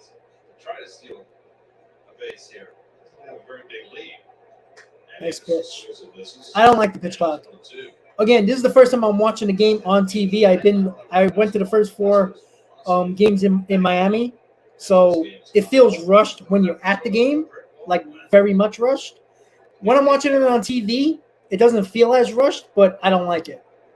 Slide step, this is with the change up, and it's 2-2. So he's certainly aware of Mitchell. This is not this doing the pitch clock wasn't to shorten games. It was to help the pace of play. It's helped the pace of play, but it's knocking off almost 30 minutes. And I don't like that.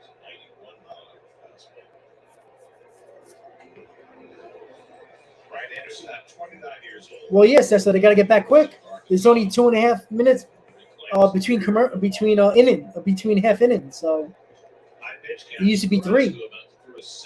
I think the 7th inning stretch is the only one that's a little bit longer. Oh, pickoff. 2 more attempts left.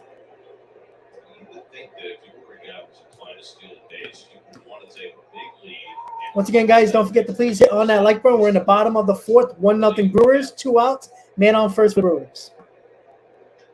Uh-oh, that's a shot. That's gone. Damn.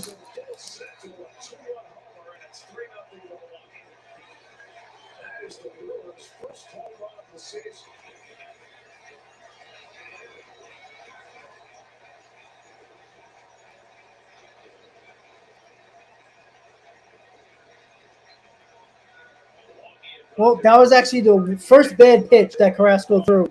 That ball was right down the middle. Can't throw that.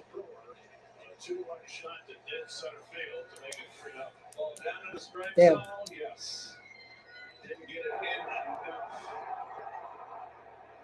That was the one pitch he left over the plate, and they crushed it. I was watching BP. By the way, the message is solid. Great grounds from BP. Very disciplined batting practice, but Pete got in there and was hitting some balls out of sight. Well, 3 runs, all scored with 2 outs for the Brewers. So, clutch pizza hidden. And this is what I talked about with the Brewers before the game. A lot of hitters today, the low ball hitters. You do realize, Brendan, that other pitchers give up home runs, right?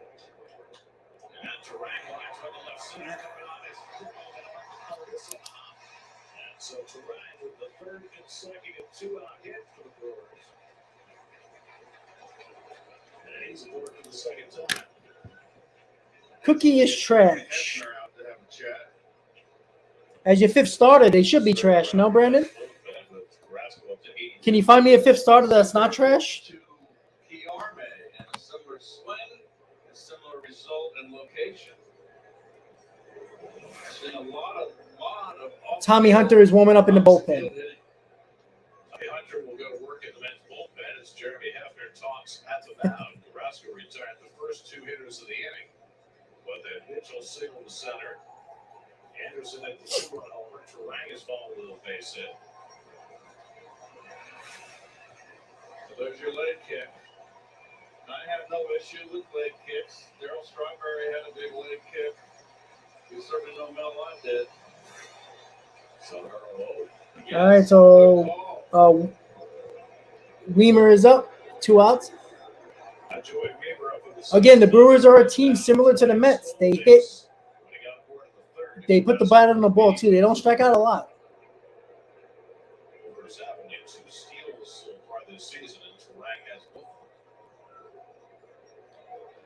Like I said, the Brewers had men on, and they capitalized on it. The Mets had 2 men on in scoring position and 3 men in total on base. They didn't capitalize on it. So Carrasco's giving up the quota. If Carrasco pitches 5 innings and 3 runs, It's your fifth starter. You'll probably take that every day of the week from your fifth starter. No, Mets have time to come back. 6'4", 224. I think he might be a little heavier than that. Was drafted in 2020, fourth round pick out of the University of Cincinnati. It's grinded down to That should end the inning, and it does. time to get Ruber. All right, so not before Anderson hits a 2-run homer with 2 outs to give the Brewers a 3-0 lead. Going to the top of 5th. Mets are coming up. They will have up 7, 8, and 9. Vogelbeck, Navarez, and Guillermo. Let me just do my handy-dandy scorecard. 2 hits, no errors, 1 left on. All right, guys. Really, from your fifth starter, Brandon, I want you to do me a favor because you're clearly not paying attention to what goes around baseball. Clearly, show me a fifth starter in Major League Baseball. Now, fifth starters are just pitching today, so they probably don't have an ERA yet. I want you to just go to the Phillies, Braves, just the NL East, just to save you some time. The fifth starter for the Braves, the fifth starter for the Phillies, the fifth starter for the National, the fifth starter for the Marlins. Every one of them, I can guarantee you, had over a 4 ERA.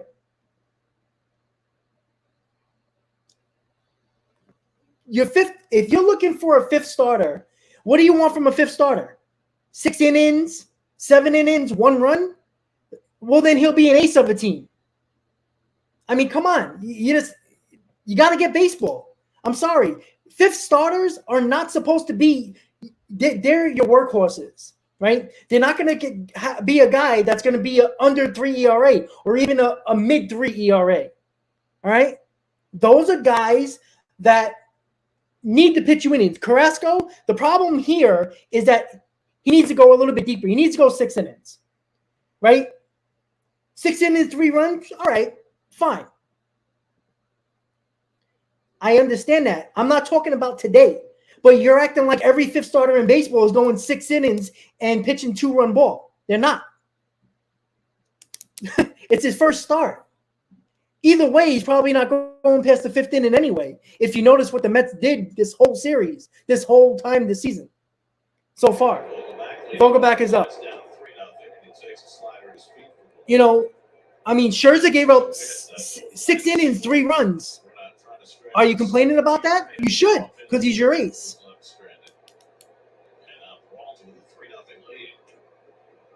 Now, I don't think Carrasco is going to come out for the 5th, but if he does, he pitched 1 less inning and gave up the same amount of runs as Scherzer. This is why you have a good bullpen, too, to keep it at 3. Ground ball. Oh, almost in the hole.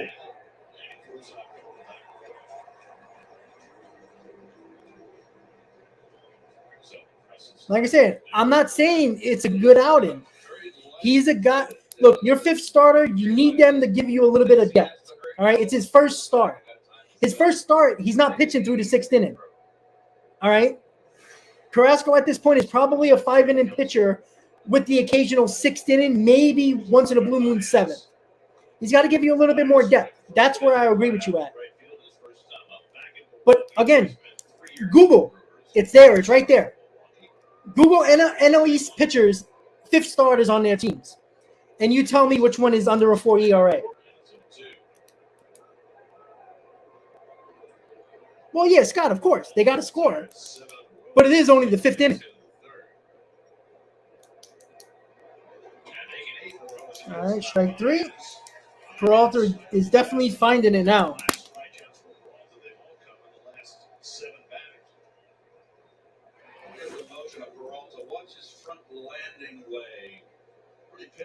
No, Brendan, you were the same guy that on Friday when the Mets scored only 1 run from the Alonso home run, were complaining the Mets didn't do enough offensively. Yet you wouldn't say nothing on a day they scored 5 runs, 6 runs, and 5 runs 3 out of the 4 days. You can't stop fitting your narrative for 1/2 a game. It doesn't make sense. Going down the hill. Billy Black here is a little guy who got way down the mound. Rounded toward the middle of the diamond. There's That should end the inning. Quick inning for the Mets. All right, Peralta looking good for the Brewers. Going to the bottom of the fifth. No, 3-0 Brewers.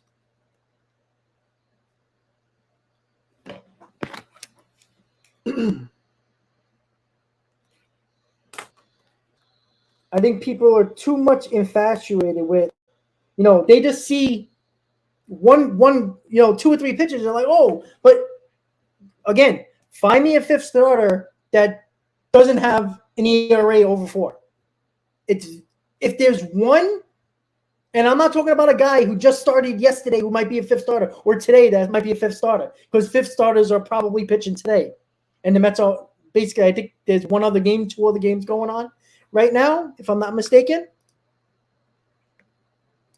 I mean, you guys got to understand the fact that your fifth starter is not here to throw 7 innings, all right? They're not that type of pitcher. That's not what they are. If you believe Carrasco is that type of guy, then you're looking for 2017, 2018 Carrasco. That's 5 years ago, guys. You're not getting that from them. All right? I think you have to know that by now. All right? He's probably going to be one of your worst starters. That's just how it goes. Unfortunately for the Mets, you have 2 injuries in the rotation right now. You're using your depth in Peterson and McGill. Maybe if Carrasco, which, again, I think Carrasco's done. Again, I didn't like that he didn't go further. But if he went 5 innings or even possibly 6 innings and 3 runs, you would have still complained. When that's exactly what Scherzer did on opening day. So, and the Mets won, but nobody said a word. Right? I didn't hear anybody talking about Scherzer 6 innings, 3 runs. Right? If I did the live stream, somebody would have complained about it? Probably not, because the Mets won. But because the Mets are losing, you got to bring up one negative to fit your narrative. Doesn't work like that. Doesn't work like that. Sorry, you can't complain about your fifth starter being bad. And look, Carrasco's coming out for the 5th. So he's going 5 innings, most likely, hopefully. He goes 5 innings. He gave up 3 runs so far. If he goes 5 innings, 3 runs, if you don't want to take that from your fifth starter, I don't know what to tell you. Go watch minor league baseball. Maybe that's more fun for you. I don't get it. 85 pitches for Carrasco. And now this appears to be something else. Buck's very curious, wants to know. 3rd time around the batting order for Carrasco. He struck out Yelich twice today. We mentioned Yelich and his... Brewers got the top of the order up. Yelich is up. Big power threat. Being more of a single sitter. The problem with that is if you're going to be a single sitter, you need to make contact. And Yelich still strikes out at a prodigious rate. 7 strikeouts on the year here. Last year he struck out 100. I mean, unless I missed something, guys, the game's not over. If the Mets come back and win 4-3, you give credit to Carrasco trying to finish the 5th and the bullpen again, right? Interesting, busy in the Mets bullpen. He was up in the last inning. Yelich did not swing at that curve when he's 3-0. That's right. Carrasco was 1-2 strikeouts. I think Buck's trying to get Carrasco through the 5th inning here. I don't know if he's going to be able to, but he'll try. Swinging 3-0. Oh, that helped out Carrasco. If you're going to be a single sitter, you be a guy at the top of the line to get on base, but you don't swing 3-0. I just think they're just trying to get him going, get a pitch to hit. He's got a long swing. He's got the back issues. And he takes a big cut at that. So he comes up to do 3-2. When you have a long swing here, Geraldo, how you doing, brother? start early, which makes you susceptible. Well, I think Escobar's going to get this Brewers series, the next 2 games. Pitches on the day. And if doesn't pitch well or hit well or do anything, I don't think you might see Beatty around the homestand.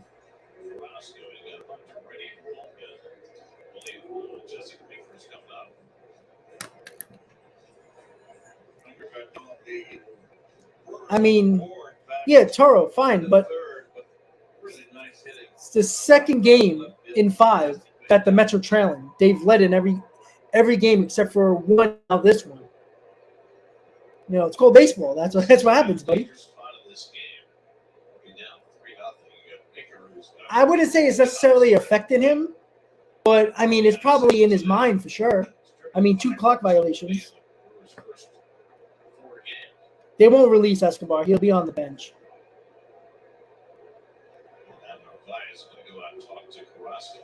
Well, yeah, Ryan. Exactly. That's what I've been saying. Like, if you expect your 5th starter to throw 6 innings, 1-run ball, I mean, watch the Little League World Series. Like that's exactly what you're trying to look for. Doesn't make sense. I don't know what you're expecting from a 5th starter. I'm sorry, but if you're a team like the Mets, who are a team that scores 4.5 to 5 runs per ball game, which they have done this so early on in the season, you should win that ball game if you only give up 3 runs. I'm sorry. But there's half a ball game to go. We'll see. Pitch count with Carrasco here. Been surprised. Singer 389 yesterday. McGill 93 the day before that. There goes Yelich. The pitch outside. The throw by Narvaez. Not even close. And it goes to the soft field. Yelich didn't realize it. And he stays put at second base. No attempt to get up and be alert and see where the ball is. And Carrasco, who is not really good of holding runners on, this also hurts him with the 3 disengagements.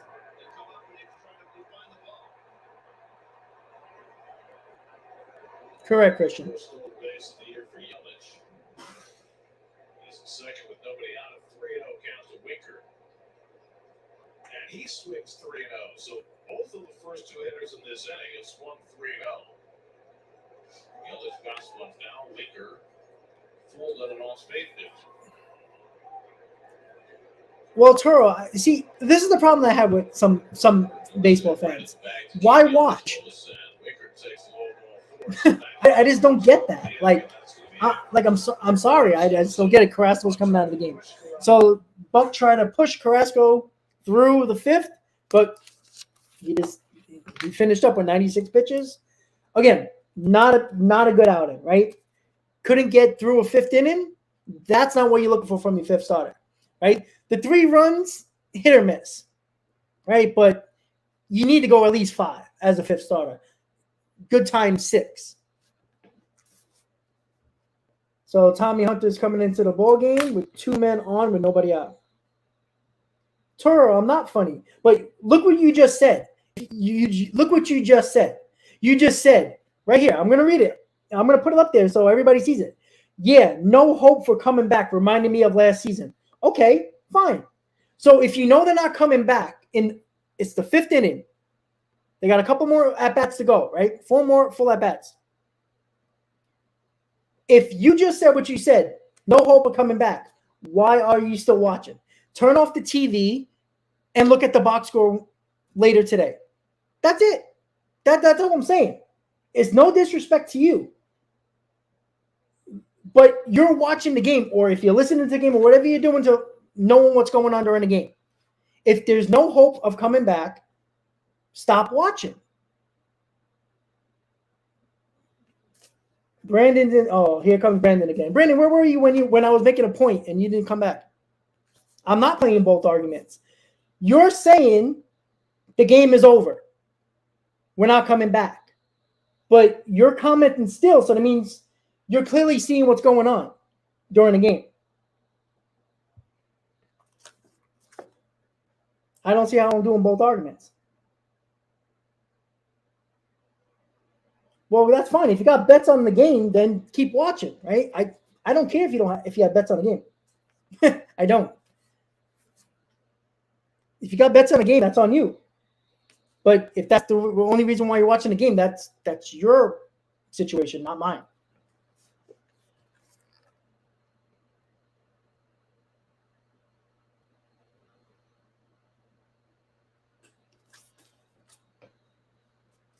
All right, Tommy Huntley's in the ball game. Adames is at bat with 2 men on.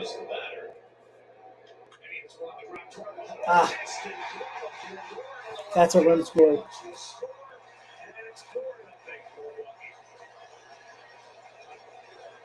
First pitch thrown by Tommy Hunter, and Adames drives a run. Well, just beyond the reach of Lindor. Jumps off the glove.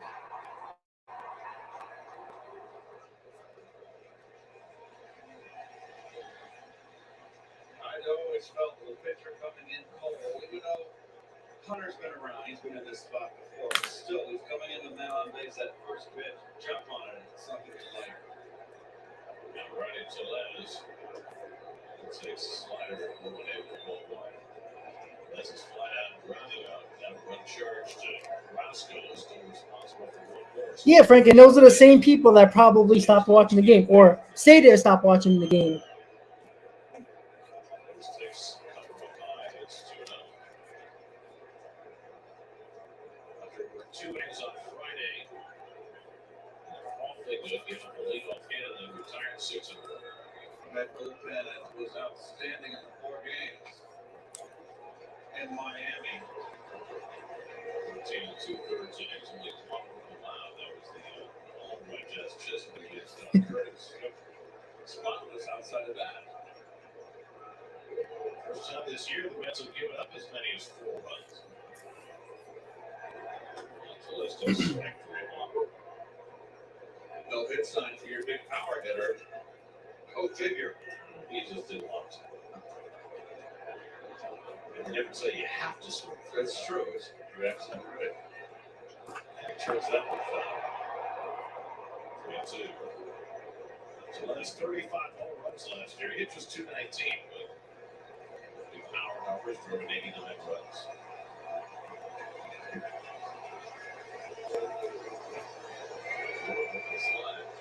He still wants to. Victor at second, Thomas at first, and time is called very late. Sure, I agree with you. And Rutger is not happy But- about that at all. Google something. Runs per game last year for the Mets. 4.75 runs per game, okay? They're capable. They scored 5+ runs in 3 out of the 4 ball games so far this season. They can score 5 runs, can't they? I'm not saying they're going to win this ball game. It's looking very neat right now. But it's possible. Not saying it's going to happen. But you just said they're not coming back. But you're still watching. Now, if it's betted interest, then you don't care if the Mets win unless you're betting on the Mets. You know?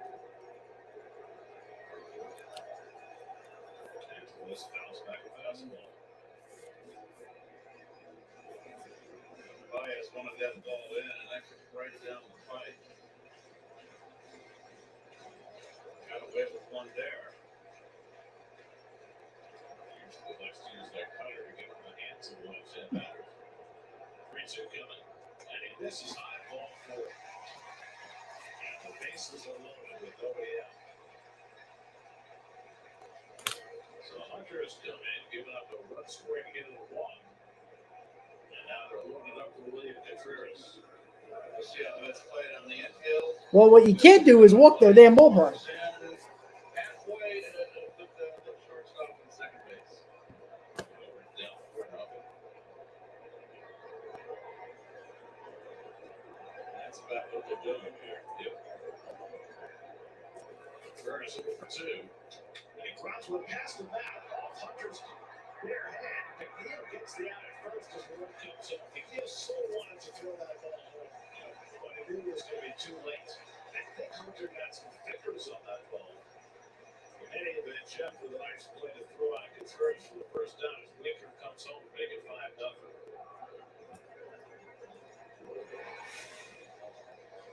Jams him here with a hard sinker, good pitch. I don't think he did. That ball was in no man's land. Other side Up the of middle. second base. Very hard to turn a double play there. Gets there, I'm not sure. Now the infield comes in with second and third and 1 out. Garrett Mitchell, the batter. And that cutter was to the side for ball. 5-0 Brewers. Top bottom of the 5th. Second and third, 1 out. All 5 runs. There you go, Consuelo. charged to Carlos Carrasco, the book now closed on him. So Carrasco gave up 5 runs in total. The rest of the runners are Tommy Hunters on the base path. Carlos wanted for his season debut. Back 2-1. Mitchell on base hit to center field and scored a run before it. One of the third, 2 in the fourth, and 2 home here in the fifth. They've got 2 more in scoring position with 1 out.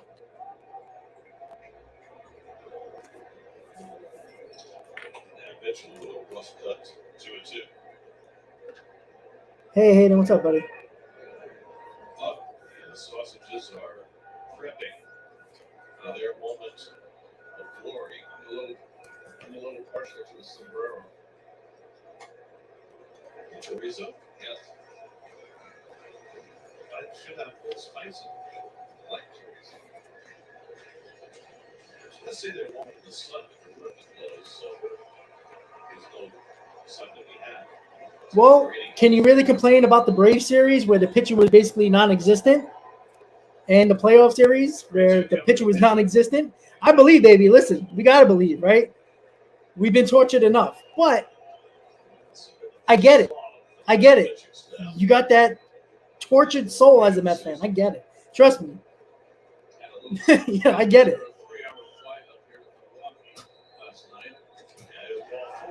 Again, I don't care how good the pitcher is. If the pitcher doesn't throw strikes, you're in trouble. Which Tommy Hunter is not doing right now. I think it's 7 walks. See, first 13 and 2/3 innings, 1 earned run allowed, 3 walks, 15 strikeouts from the bullpen. Right now, 2 walks from Now let's see how Buck plays it here. Hunter. About to throw strikes. In at the corners. Anderson at the 2-run homer onto the shelf beyond the center field fence. In the 4th inning, the Brewers' first home run of the season. Now he bats with the bases loaded with 1 out. And Anderson tops that one to right. Long left from Monte. Another blue pit. Damn. 7-0. Oh, 6-0. Anderson with his 3rd RBI of the day. And the Brewers are pulled away at 6-0. Well, I did say this in the beginning of the game, before the game started. The Brewers don't strike out a lot. They're a team that puts the ball in place, similar to the Mets. Jan here, inside out. And it just parachutes it in. Old Texas leader. Well, if you keep walking people, then things are going to happen. 7 batters have come up in this inning. 4 have walked. And now 3 have scored. And Bryce Harper, and he lines one foul. Tough chance. Get out of the way, man. That thing was on in a hurry.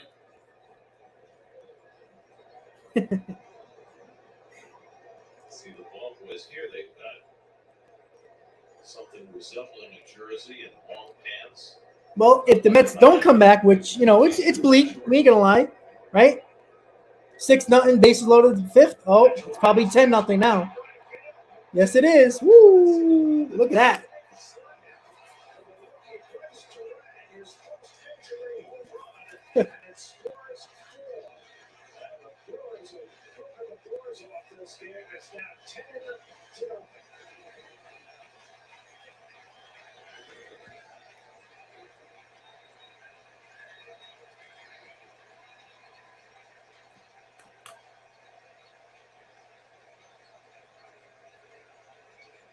Avalanche in the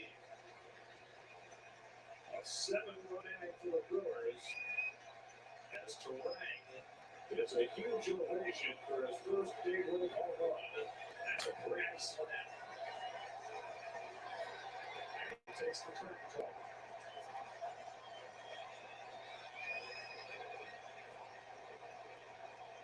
Got himself a hanging slider up in the strike zone.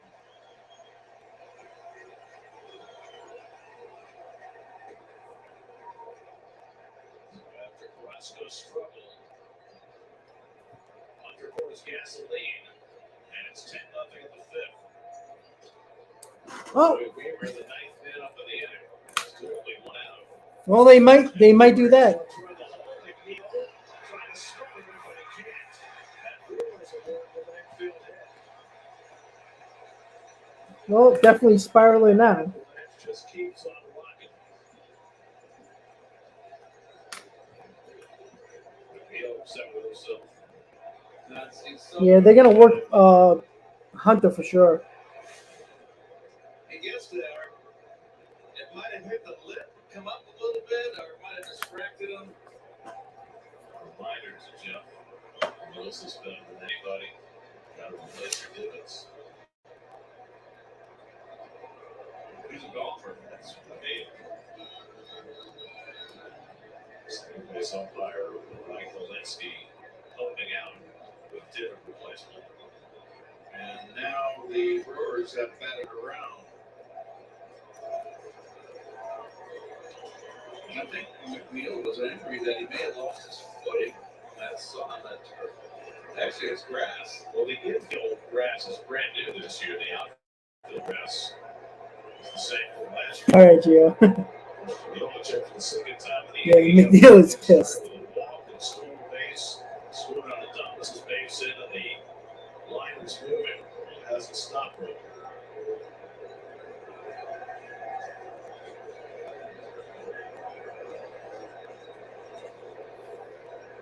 And in the parlance of the game, Tommy Hunter's going to have to wear this one. Yes. At least this inning. He's been up today with his pitches. That's been his downfall. He's given up 4 hits and 2 walks to his first 7 batters. Again.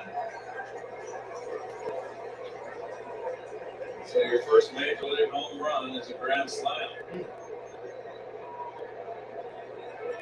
Wright's off to a rollicking start. He's now 4 for 9 in the major leagues, and he has his first home run. Thriller foul by Yelich, and it's 2-2. Watch the pitch up in the strike zone. Right there, belt high.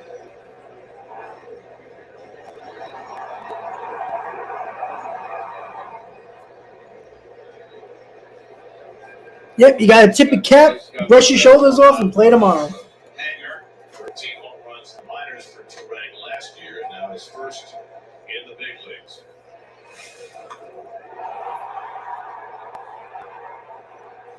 Hayden? Nah, I don't think so. I think it's a lot better. Again, Tommy Hunter is like the last man in the bullpen type of thing. Buck trusts him. Buck likes him. Hey, we got 2 outs. How about that? So Hunter finally has a path to figure out a way to end this carnage. Jesse Winker will be coming up. Winker has reached base safely 3 times already. Well, Hector, I agree with you with that, but it's like the Phillies just started 0-3. I mean, they could have had their foot more on the brake, and the Braves are 2-1. Ichiro, we don't need a better bullpen. I mean, it's Tommy Hunter, who is one of the last guys in the bullpen. So, and the inning's over now. 10-0 Brewers. 7-run 15. The most successful brain surgeries. How many hits did we got? Not a lot. 1, 2, 3 hits. But a lot of walks. We rehearse your exact procedure from every possible angle, so we can deliver the highest survival rates in the country. At NYU Langone, the nation's #1 hospital for neurology and neurosurgery.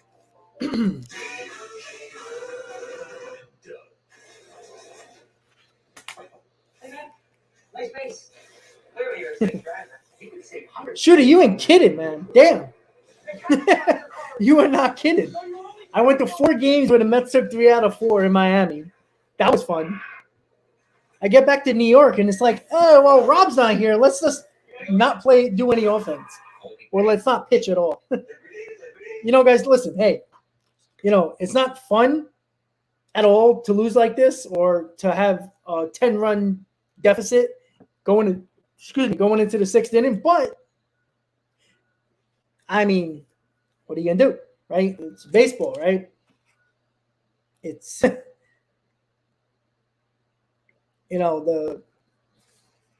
it's not like the NL East is off and running, right? The Mets 3-1, the Braves are 2-1, and the Phillies are 0-3, right? Nobody's really, looked very dominant. I mean, honestly, the Braves look good, but again, they are playing a bad team in the Nationals. The Mets are playing in a decent team. The Brewers are not a bad team. They're not great. Their pitching's good. The Brewers didn't hit a home run until today. You take the series, right? That's the important part. Take the series. Take the next two. Again, not trying to be a pessimist here, but you got four more times at bat. Not saying it's over. Probably is, but you can still take the series, and that's important. You got Scherzer and you got Peterson after this. So, memo up. 10-0 Brewers. So it's 10-0 Milwaukee, and I don't know if this is Shoot, I tend to agree. feeling for you, Keith. 10-0 deficit against the Milwaukee Brewers. That never happened to you.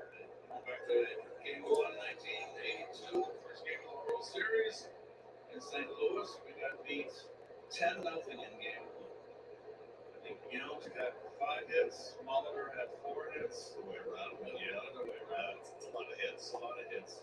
And Ted Simmons hit a home run. And what did you do that day? Hector, listen, start off April that way, right? I'll take that. Is that right? Yeah. You hit games that I finished 7 for 11. With 8 RBI in the last 3 games. Darryl Fuller got the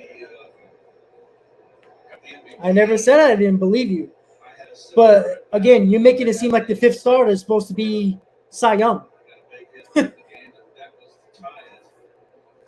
And how come your picture wasn't Carrasco gave up 4 runs. Tommy Hunter gave up 6. So who's worse? But they put you up instead of Yount? Yount, they lost. I upset I'm in the doghouse.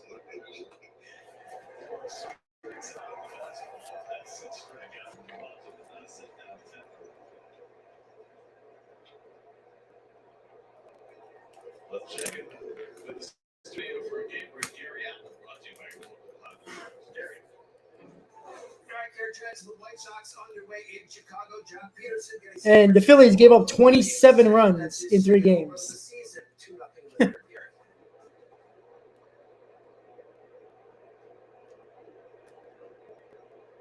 Starting Monte bats against Freddie Peralta. 1 out and nobody on. Just flat out struck out for 2. Now, wasn't that the guy you faced in your major league debut? Yeah, I got my first hit. My first at bat was a walk off a line. And I got my first base hit off of him. When he was with Giants. I had my debut in the candlestick park in front of my family. I didn't need that. I've had a ton of passes. So, freezing. Yeah, I remember calling him Giant. I remembered him as a Brewer. As Paul just found to Monte, who's gone 0-2 flat out and struck out. Next Scherzer on tap for tomorrow. It's a night game tomorrow, 6:40 local, 7:40 Eastern, and then a day game Wednesday at 1:40 Eastern. Well, Steven, he was an option this offseason. Russell looked for a strike in the first inning, but he's been very sharp. This is first time last year. As I said, Peralta looked great in spring training this year. He's carried that over from his first start. Pop up. Right side, drag, make the caller, and catch to it. First inning, got out of it, walked 2 batters, and then he slowly settled in. Now this is going to be a big relief from pitching a 10-run lead. His numbers from 18 to 20. Remember, they were jerking him back and forth between the rotation and the bullpen. The Brewers have had a lot of success in recent years, putting some of their young pitchers who they expect to be starters initially in the bullpen. postseason in 2018. They had Corbin Burks in the bullpen. They had Brandon Woodruff in the bullpen. They had Freddie Peralta in the bullpen. And now look where those three guys are. They linchpins of their rotation. If you look back here, I think a lot of pitchers when they were young, starters, started out and had bullpen and worked in the bullpen when they were young. Happen quite as often these days.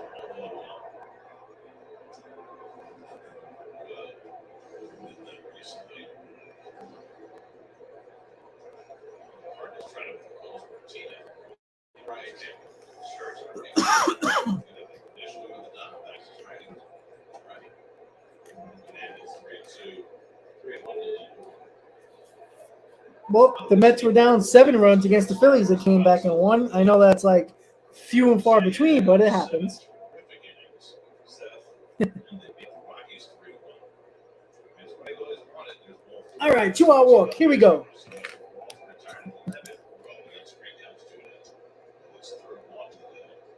The other 2 walks came in the first out.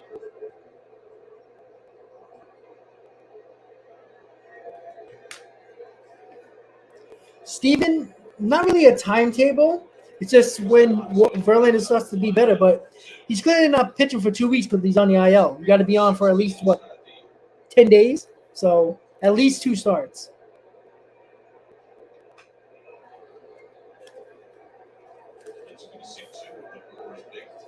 Well, you got to remember, guys, with Verlander being out, Quintana being out, Peterson and McGill are in the rotation right now. If Carrasco pitched bad, you could always throw Peterson and McGill in there, but because you're using them now in the rotation, you're kind of there using Carrasco, unless the Mets are going to decide to bring up Tidwell, which I don't think they're going to do.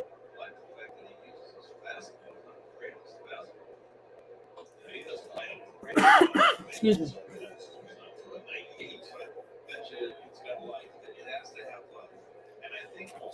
So if I bet the Mets to win this game, the odds are probably like plus 3,000.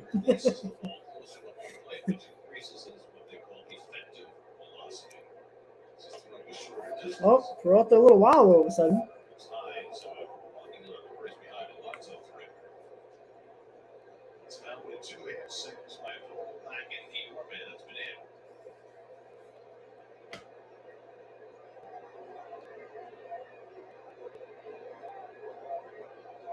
These things go. The Brewers did score on their first 16 innings this season in Chicago. They have now scored 22 runs in their last 16 innings.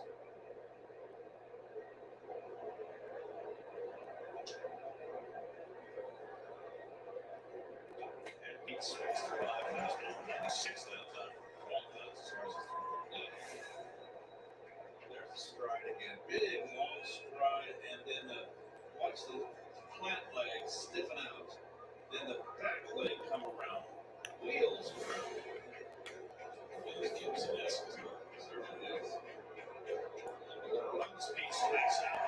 And in the inning, Pete trying to swing for the fences there. And Tommy Hunter is definitely getting the brunt of it. He's coming back out. So going to the bottom of the 6th. Mets trail 10-0.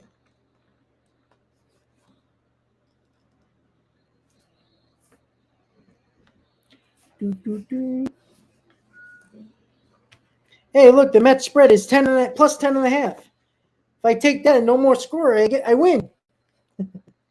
So once again, guys, the Mets are losing 10-0 in the bottom of the 6th. 7-run 5th inning for the Milwaukee Brewers. Carrasco gave up 4 runs, but tremendous amount of walks. Left the bases loaded.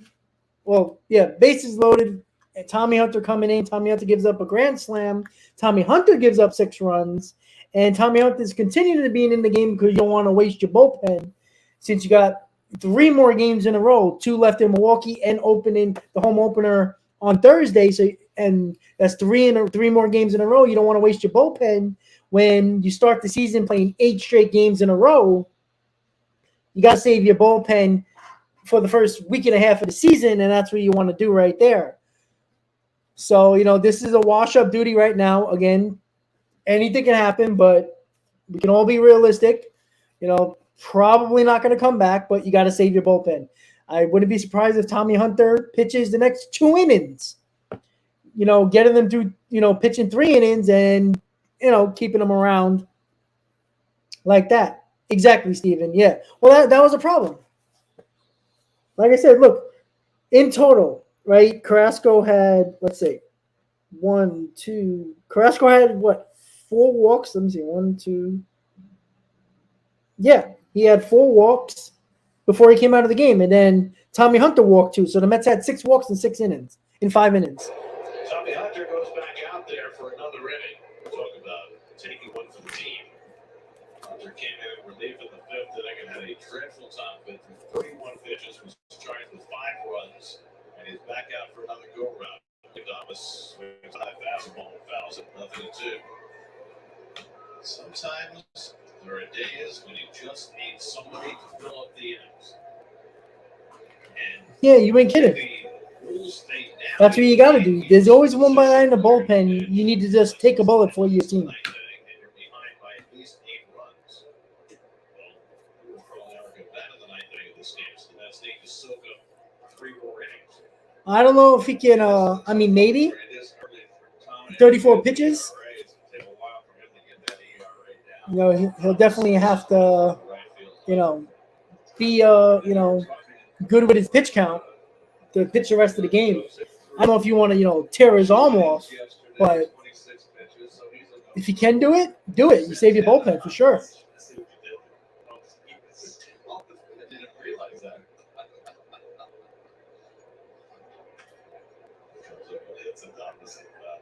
Santana has thrown 2 days in a row. So all those guys that you would normally pitch at this point of the game. Well, President, that's the idea, right? Walter having thrown 85 pitches over 6 scoreless in his first start of the year, so he might be done. Wilson for the Braves up. Thomas had an RBI single to start rolling in that 7-run inning, and he has come back to Hunter. Yeah, we got him out. Process, and that's the first down.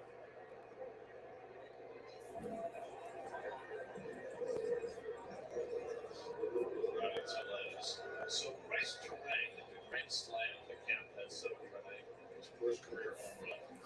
The last Brewer hit a grand slam for his first major league home run. It's a guy who played for the Mets at one point. And I'll give you 1,000 guesses and you will get it. Recent? He's played for the Mets. Are we going? He hit his grand slam for his first big league home run in 2011 for the Brewers, and he played for the Mets after that. So it's like the last 12 years. And the foggy is not tell you what, even if you guess, you would get it. It was Sean Markham. Oh, Pitcher. Right with the out the bag at first, Alonso's got it. And Hunter recovered too. That's right. Our good friend, Sean Markham. Sean is still enjoying our broadcast as much as he did when he was playing. No, you chill. It's one of those days. That's it. The other 2 Brewers did a grand slam for their first big league home run. I mean, Ichiro, you act like you never seen a team get 2 hits. 1997. I mean, it's baseball. Yeah, I do. 1989. And that information. And another thing, you actually lose games in baseball too. Esoterica. And he's that person anyway. Yeah. Then Contreras over 3 to over the moment. Right out that ball goes off Hunter's glove and into center field. So Contreras is going to Because I think they wanted somebody that they can use like in a Tommy Hunter role, like that. that's just well placed right there. Got pulled.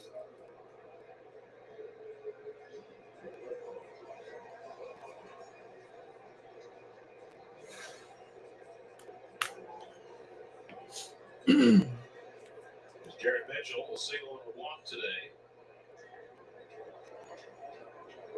three rookies on the lineup for the Brewers have all contributed. Mitchell's been on base twice. Turang hit the grand slam, has also stolen a base. Weaver has a base hit. He also threw out Vogelbeck at second base.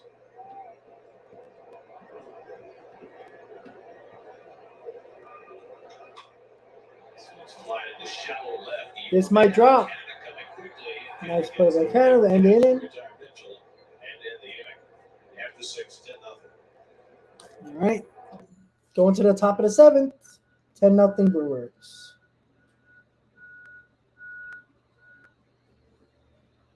That's how you do it.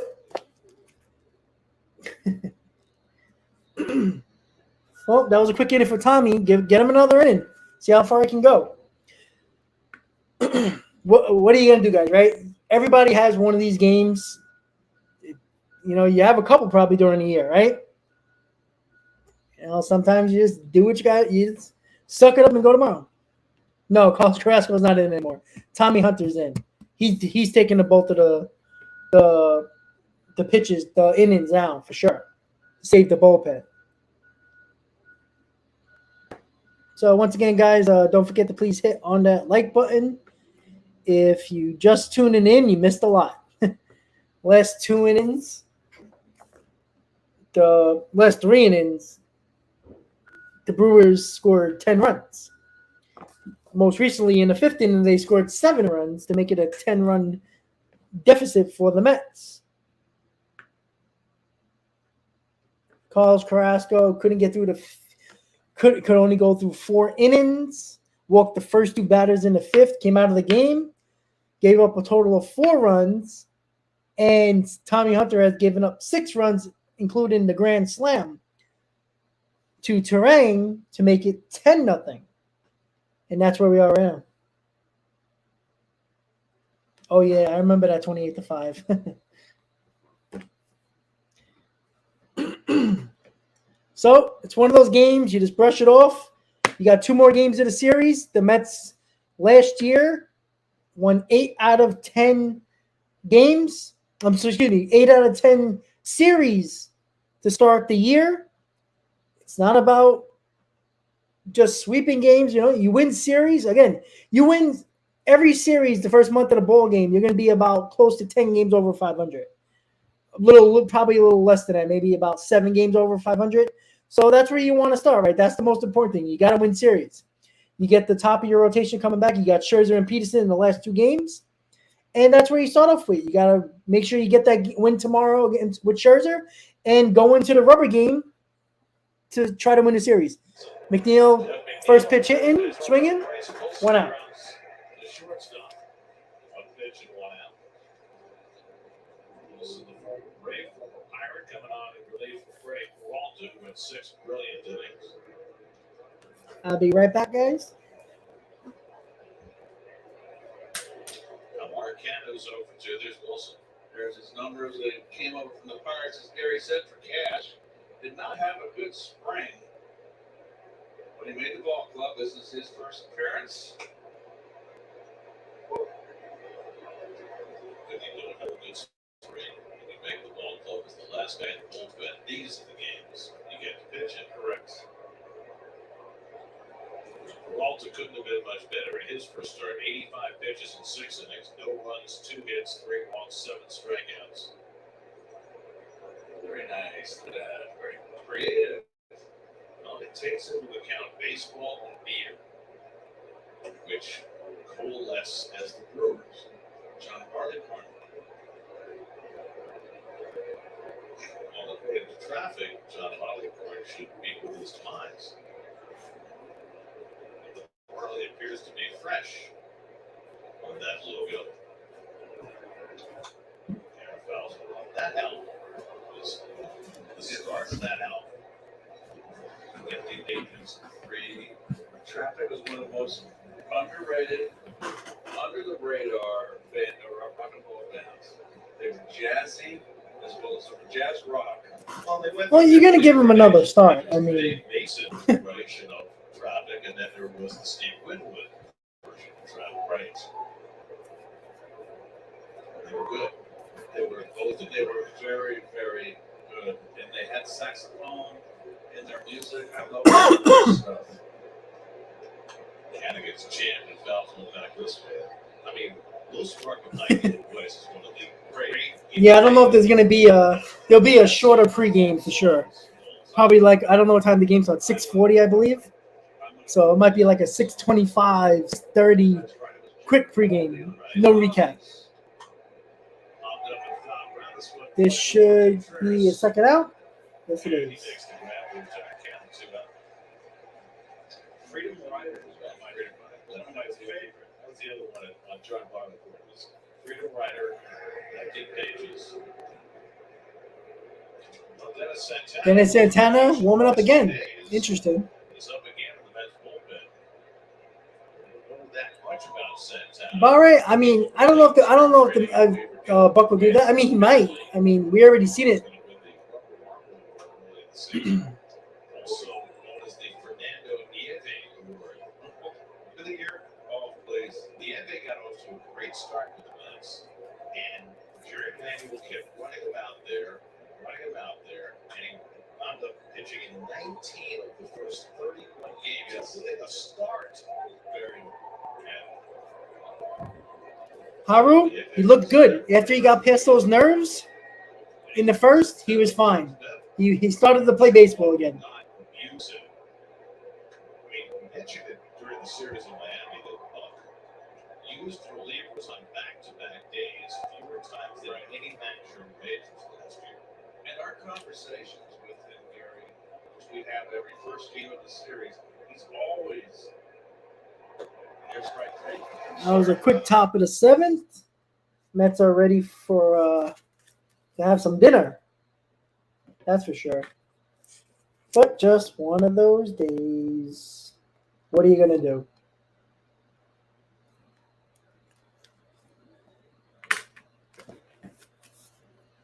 Unfortunately, guys, this is a type of game you just gotta sit down, eat your dinner, wake up the next morning, and forget about it. Come up tomorrow, you got your ace on the mound in Scherzer, win the bowl game, and make sure you go into Wednesday having a chance to win the series. That's the most important thing, right? Winning series. You always want to take the first game, especially of a series on the road. But if you can't, try to win the series the next two games, and then you got your home opener on Thursday. Yeah, see, they'll never do that crap. I mean, don't get me wrong. Sometimes it might be a good idea, but you know what? Then yeah, but you look at it like this way. You got people that pay their money. You got money to still be spent in certain parts of the ballpark. Team shops and all that stuff. They're not going to do that. They want you to spend your money quickly, since games are averaging around, 2 hours and 30 minutes. So, like, this game is going to be over 2 hours and 30 minutes. It's a 2-hour game already. Oh, maybe not. You never know. It could. If this game ends at, I don't think so. If the game ends in 20 minutes, it would be 2.5 hours, but probably a little longer than that. But, hey, what are you going to do, right? Like I said, the pace of play, the pace of the game, when you're at the game, feels like the whole game is rushed. Now, this is the first game I'm watching on TV. I went to all 4 games in Miami. So, it was kind of a little different experience. And when you guys go to a game, if you haven't been to one yet, it feels much quicker when you're at the game than you are watching it on TV. So yeah, exactly, says those. All right, so bottom of the seventh, excuse me. They're showing Steve Gelb's last year when he went up to the slide.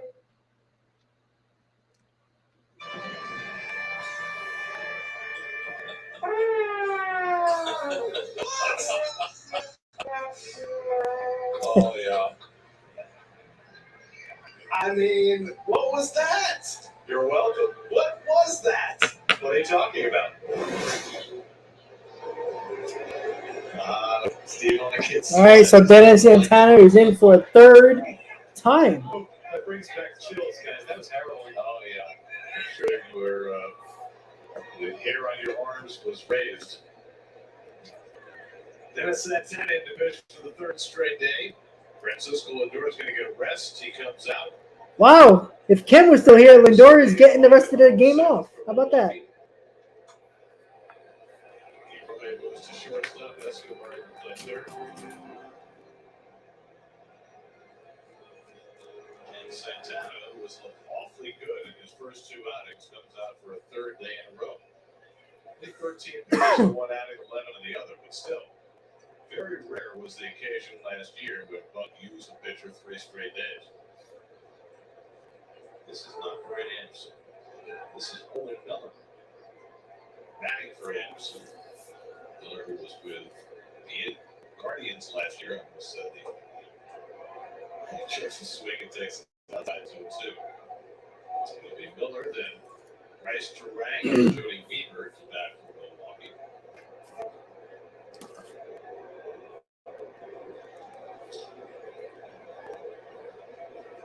2-2 coming to Miller.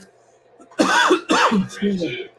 Carlos Carrasco at 4 innings plus allowed 5 runs and 4 hits. Tommy Hunter at 2 innings, 5 runs, 5 hits. But give Hunter credit, and he will get a lot of points in that clubhouse for going out there and pitching the second inning. And as well, Forrest Miller is a pitcher across the ball. That's 7 walks. You don't know about that pitchers today. They have walked only 11 batters in the first 4 games.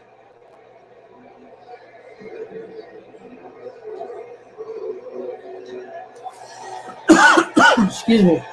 And here's Terang. They become full hero if he keeps going the way he's going. 7 walks for the Mets today. Single was worth it in his first career home run, a grand slam against Hunter in 5th.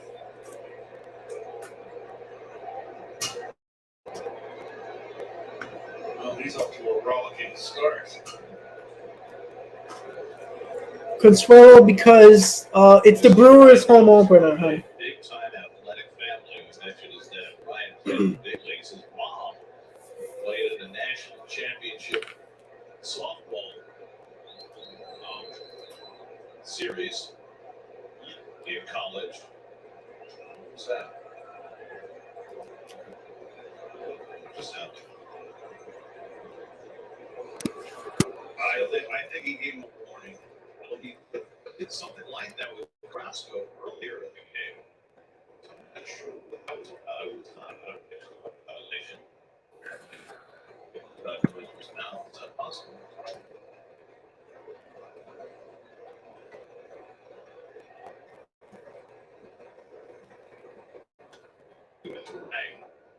Almost great softball player in college. His 4 older sisters, both of them big time college athletes. One of them plays professional softball now. So Yes, he did, Joel. Growing up, which is sad.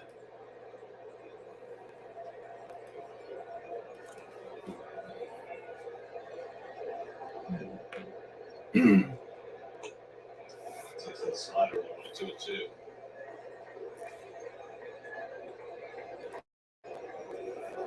Right, was going to go play baseball at MSU before he got drafted in the first round by the Brewers. MSU celebrating a championship in women's basketball now. Fly ball out to left center. It should be a can of corn for Canna. What up? One out. Well, it's time for today's high-speed hitting, brought to you by Spectrum One. Daniel Vogelbeck's base hit into the right field corner, the hardest hit of the day, however, that ended up resulting in an out. Anderson and Triangle with 2 home runs for Milwaukee, second and third on the exit velocity list. There's Joey Weaver, who's 1 for 3 and infield his last time up.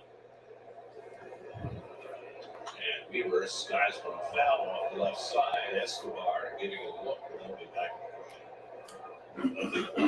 Weaver takes a big cut. He does not get cheated. He's got a funky stance. Look at him. His back foot is bent. But then he gets upright. Why watch his preparation here. Look, he got the box real quick. Hands high. Look at the stride. That's crazy. I mean, he's got a lot of emotion going on there. Look at that. It's a different kind of unorthodox, but it kind of reminds you in some way of Hunter Pence and how weird his setup is. They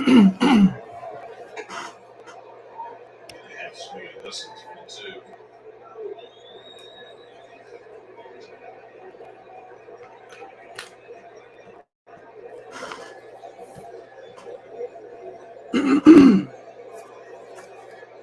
Two coming to Weaver. Slider is down, 2 balls, 2 strikes.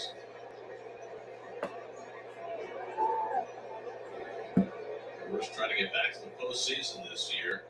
They made it 4 straight years before they fell short last year. They were second in their division. The Cardinals won 86 games. They have been like a little engine that could. I mean, they're always around. Just short of the postseason last year after making it those previous 4 years. They're a big payroll team. That's outside. All 4. So sent down. A lot of walks. 8 walks for the Mets. The Cardinals will be the favorites again in the National League Central, but until the other 3 teams improve to be contenders, the Brewers are most likely to be there with them. I think that St. Louis is probably the creme de la creme in that division. I mean, the Cubs certainly have improved. They made a lot of moves in the offseason. They made a lot of, I guess you'd say, low risk, high reward moves, like getting Cody Bellinger, Jamison Tayo. But they spent a lot of money to get Dansby Swanson. Strike it's 0-2 to Yelich. Taillon got hit pretty hard in his first outing. Bellinger is stripping up, but it's so early, 3 games. But Bellinger goes from batting 8th with the Dodgers to hitting cleanup for the Cubs. There's a lot more responsibility on his shoulders. They could hide him toward the bottom of the order in LA and just live with his great defense in center field. You got Wrigley Field with the wind blowing out.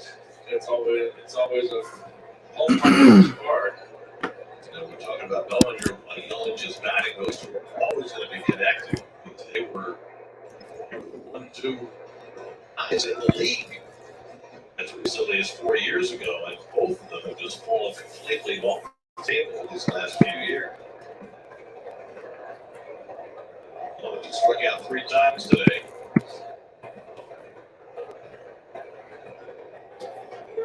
And now 4 times. There you go. Got the golden sombrero for Yelich. So a golden sombrero for Christian Yelich, and that's the second out of the inning. Booze mixed in there after that strikeout. It is never easy to be the guy with the big contract who's underperforming.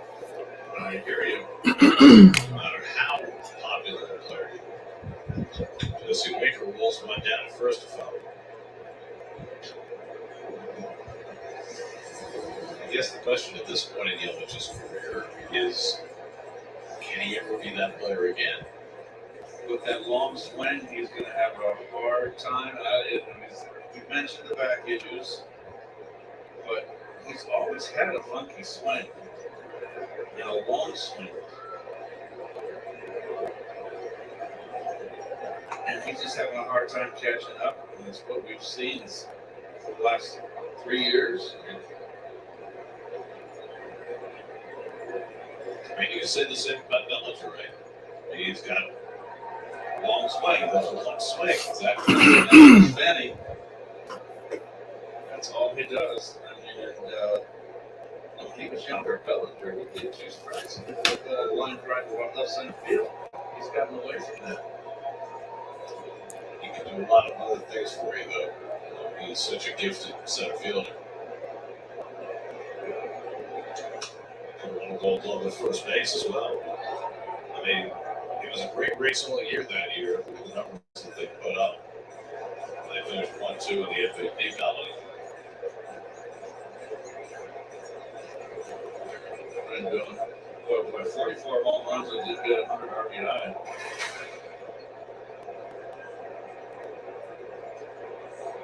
Juju doing weaker.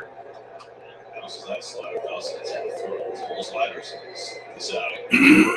33 days and he's forced to throw 27 pitches already. So. I don't know, Steve. I honestly think he's kind of done. And he's still got, what, 6 years on that contract? And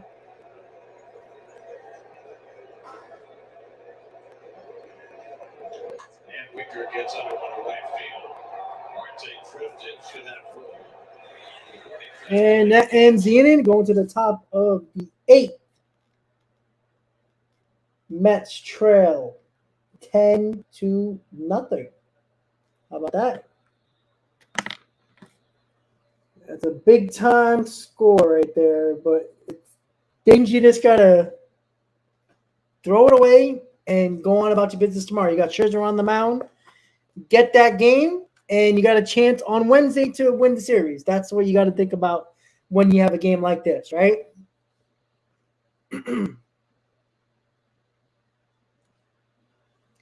Well, Steven, I don't know about that. The first 4 games of the year, we were 3-1.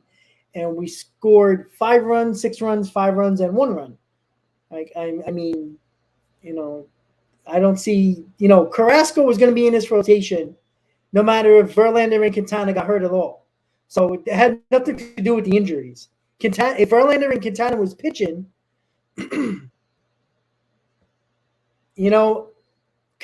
Carrasco still would have pitched today. So the injuries had nothing to do with it at all.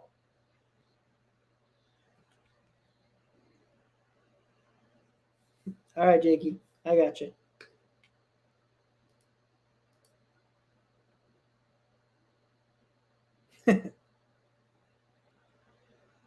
Well, Jacob, listen, I don't know if the Aaron Judge situation would have changed the fact that Carrasco and Tommy Hunter gave up a total of 10 runs.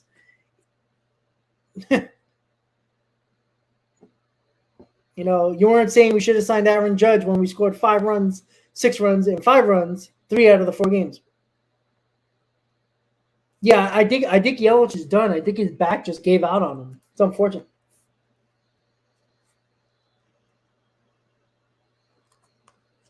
All right, top of the 8th, 10-0 Brewers. Got 8, 9, and 1 for the Mets.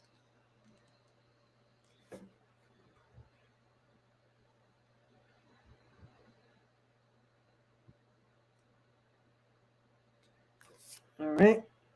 Just got a call by Omar Narvaez. He was not. Ball 1 is strike 1 is called because Navarez didn't get in the batter's box in time. First 2 winning against Carrasco. Now Narvaez bounces one foul. He's quickly down to the count of 1-2. So it is gone for the Mets today. Brewers got a run on the 3rd, 2 in the 4th, and broken up with 7 in the 5th against Carrasco and Tommy Hunter, and the Mets have lacked a response. Narvaez floats one out to left, and Yelich slides. Oh, nice play. Separate by Yelich. He'll take a base away from Narvaez, and that's the first out of the 8th. Good job on the ball, and it off the way.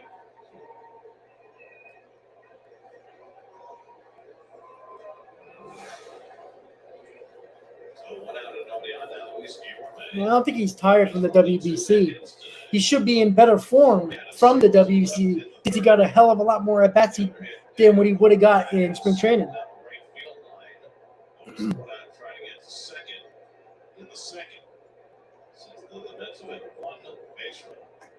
Committee, it ended up being the same.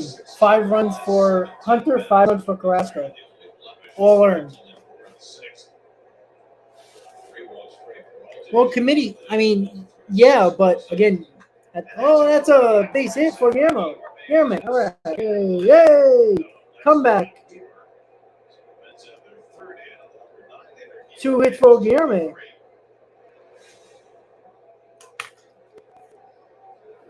The comeback has started.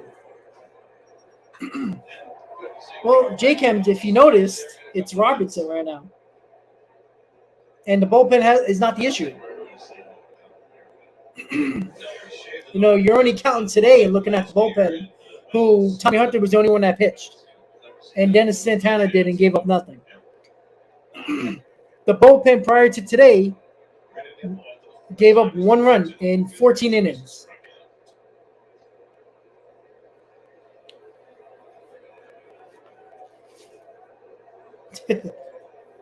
Hey, you got to have some fun out of it, right?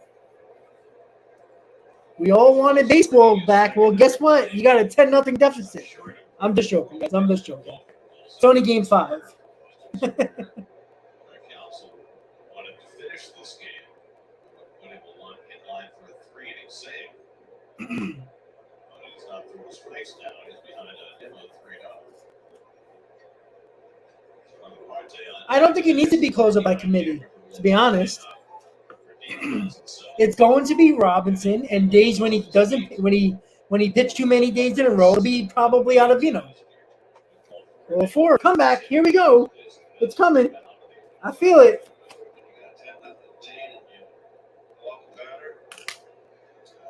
First time the Mets have had a runner in scoring position since the First inning. beginning. Monte won 2 in the first inning. He was able to strand 2 in scoring position. The Mets have not had runners score a second base since. Now Starling Marte has got over 3. Flat out, struck out, bumped up. So after a couple of brilliant games to start the year, going 5 for 9. Marte's gone 0 for 8 the last 2 days.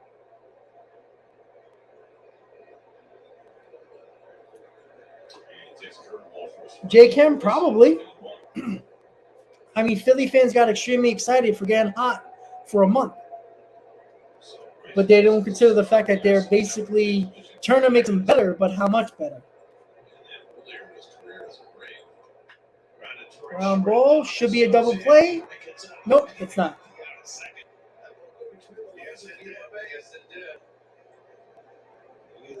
He's deft in quite a number of ways. Avoiding getting hit by the batted ball. Got into Adamas' high line. Adamas stayed with it again for a second. There we go.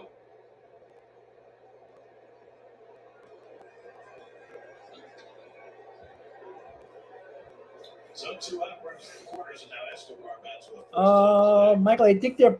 I think so. And Warner 1 for 16 to start the year.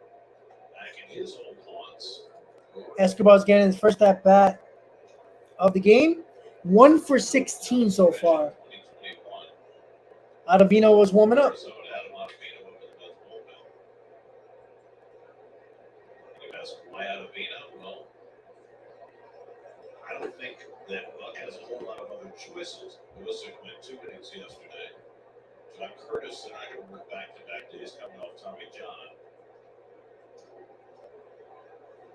So he has to use somebody for the 8th inning, and he is not allowed to use a position player according to the new rules. The end of that foul. Now is that you can only use a position player in the 9th inning or extra inning when your team is either up 10 or down 8. So it's not the 9th inning. He's an actual pitcher.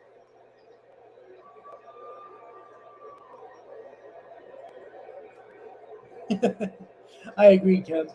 Wilson's 2-1, and Escobar takes 1 in the dirt, missed 3-1.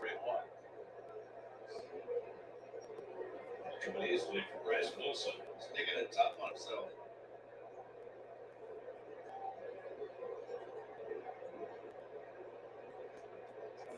Escobar just one good at bat. Get him going. Ball 4. Bases loaded. So the second walk of the inning. So now Brewers pitchers have walked 5. Mets pitchers have walked 8.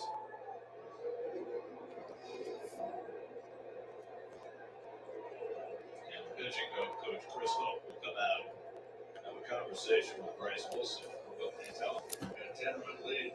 Let's go. That's what you tell him. Why do you need more information than that? You can talk There you about go. candlesticks if you want, but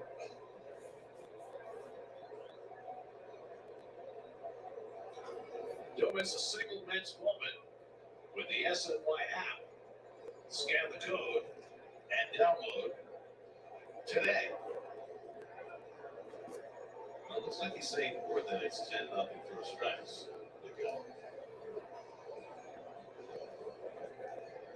Bryce Wilson listed at 6'2", 267 pounds. Right at Hillsborough, North Carolina. Taking on the opposing Pete Alonso with the bases loaded. Just trying to crack the scoreboard today. Brought 5 walks, but they haven't played 3 hits. He's got 0 for 3, grounded out, flat out, struck out. He is a hammer swing. Didn't pick that one up out of the hand there.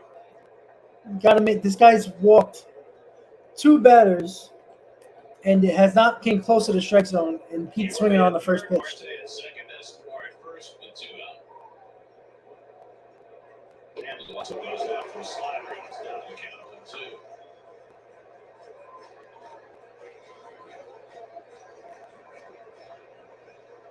That's 0 for 3 with runners in scoring position today. Alonso versus his timeout.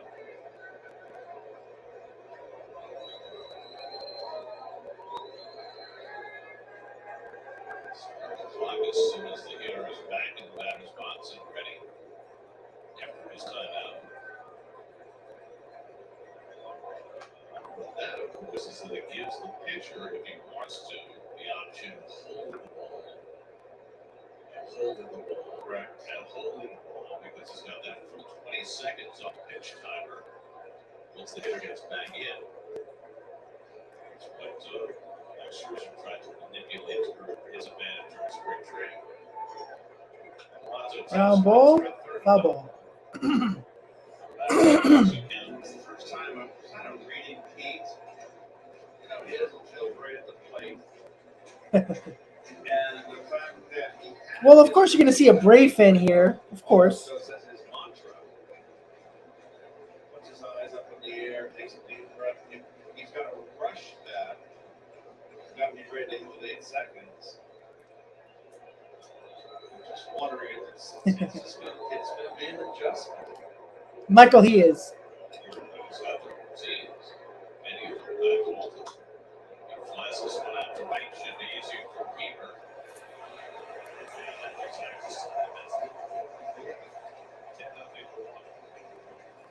All right, going to the bottom of the 8, 10-0.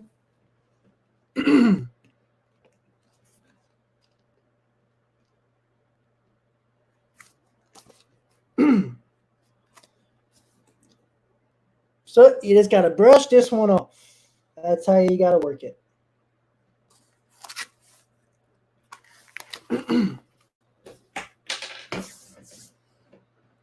So let me just make sure. I think somebody said the game's 6:40 tomorrow, 7:40 tomorrow. Thought it was 6:40, but I could have been wrong.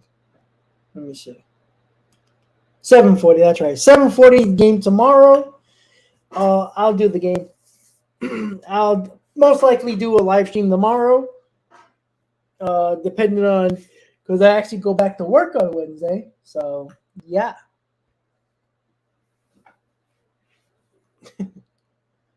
Yeah, at this point, just finish the game. Like, how dare they go past 2 hours and 20 minutes for a game?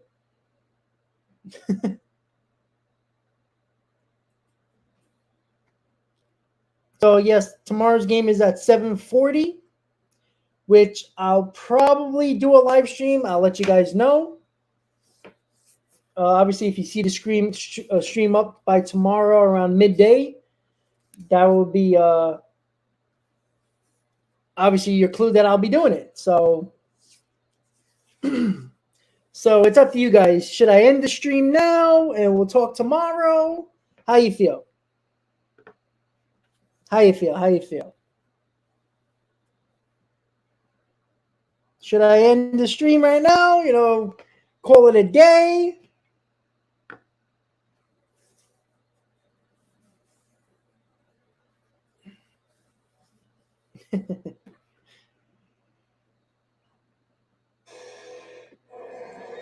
So there is a quirk in the rule that All right, Luis Guillorme is pitching. pitcher in the 8th inning, if you're down by 10 runs, is a position player to pitch.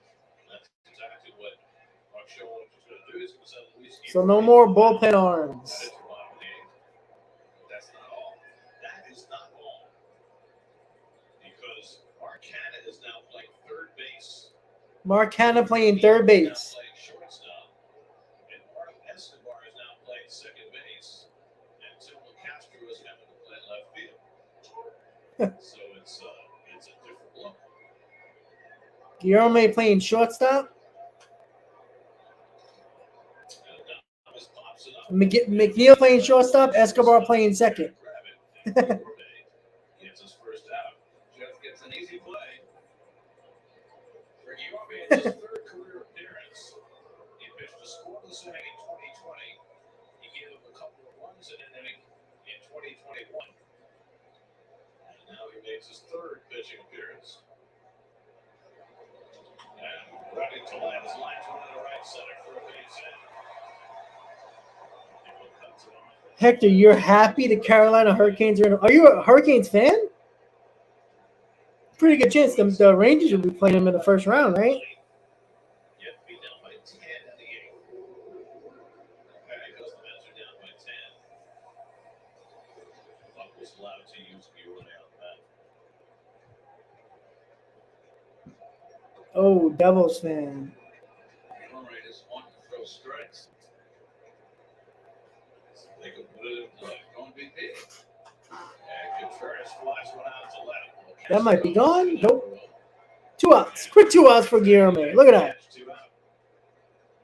I don't know, Jacob. Devils are damn good, but you never know.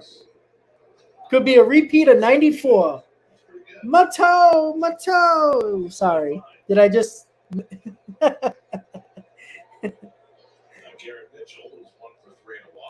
I don't know how old you are, but you probably heard of what happened, but you know. And the pitch clock is not an issue.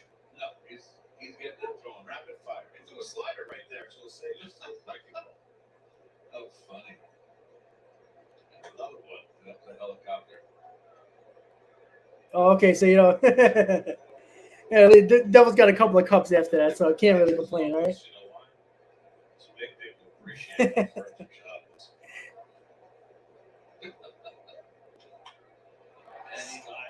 Oh, look at that. Quick inning for Guillorme. 3 outs. Damn, we should have started Guillorme. All right, top of the ninth, last legs for our Metropolitans. Mets down 10-0. Tough outing for Carrasco, only going 4 innings. 5 runs, and then Tommy Hunter came in for relief and gave up also 5 runs. Gave us a couple of innings to help the bullpen a little bit. Santana came in, gave us a scoreless inning, and Guillorme's pitching the 8th, and he pitched the scoreless inning. So last legs for the Mets, down 10 runs, and this game is probably going to end prior to a 3-hour game again. It's going to be game started at 2:11 officially. And at the moment, it's 2.5, two and a half hour game. Could be 2 hours and 40 minutes. Consuelo, and I don't know if you heard me, but I stood by the airport in Miami. Were you in Miami?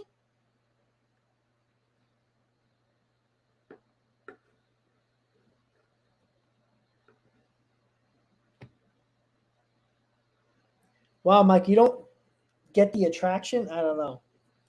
I'm sorry. I don't know. I mean, I don't even think you have to. I mean, going to a hockey game will probably. I mean, unless you don't understand the game, then you'll definitely be, because it's obviously a fast game. If you don't know the rules, you're kind of in trouble. But if you understand the game of hockey, go to a game.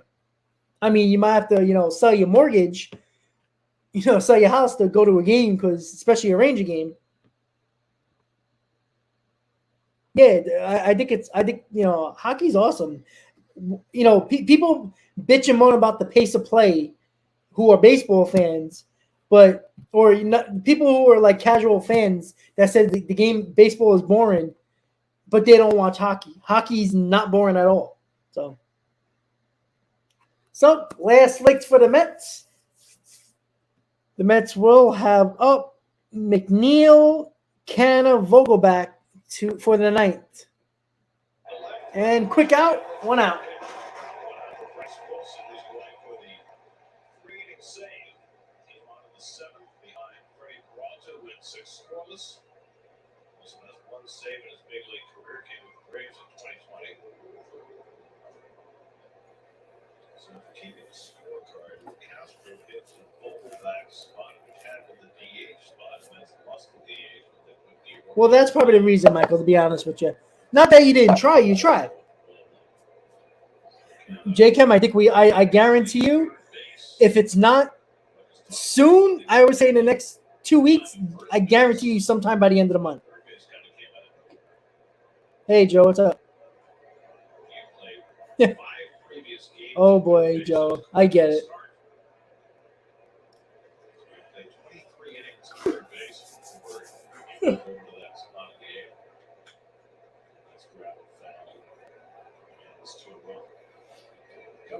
You're far, far away. How far? Game 2 of the series. National Championship game in Houston tonight. UConn and San Diego State.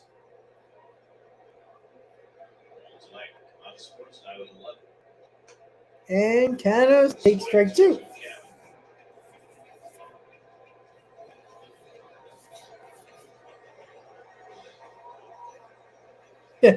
Yeah, Joe, that's something you got to get used to.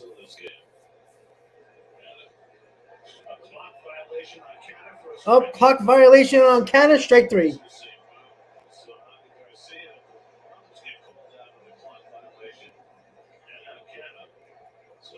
whatever symbol you use for a clock violation strikeout, that's it. Wasn't alert to the pitcher until 6. That's 2 seconds too late. But home plate umpire has just got so much on his plate. And Lucasio gets hit. Hit by a pitch. Can you believe this? It's his 4th plate appearance for the Mets, and he's been hit by a pitch in 3 of the 4. I mean, I know that's been his reputation, but that's incredible. 40 times now he's been hit. 475 official at-bats. He does not try to get out of the way of the ball here. That's his game. He's been 10-0. That's his game. That's what Ron Hunt used to do. Season record gets hit 50 times in a season, and the pace Castro was on in his career, if he ever got 500 at-bats, they might break it.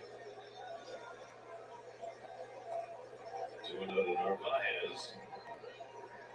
That's down their final out. Willie with 7 tomorrow. First pitch, 7:40 New York time. Max Scherzer against Wade Miley in game 2 of the Yeah, Joe, you might be able to do that. It's probably a little better, to be honest. Wilson having trouble finishing it, now behind 3-0. The pitcher's on deck. You can say that. The pitcher's on deck. That's Guillorme.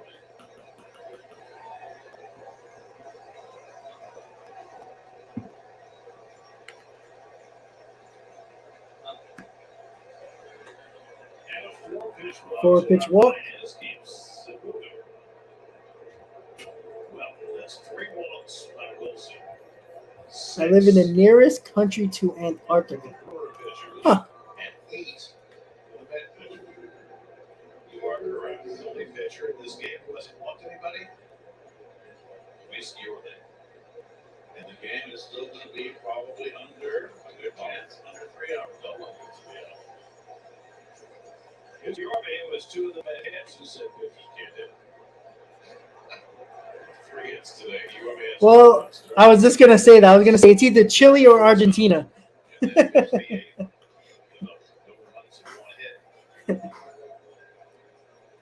first country I thought of was Argentina, but then I know there was one more that's like almost exactly the amount, around that Chile area.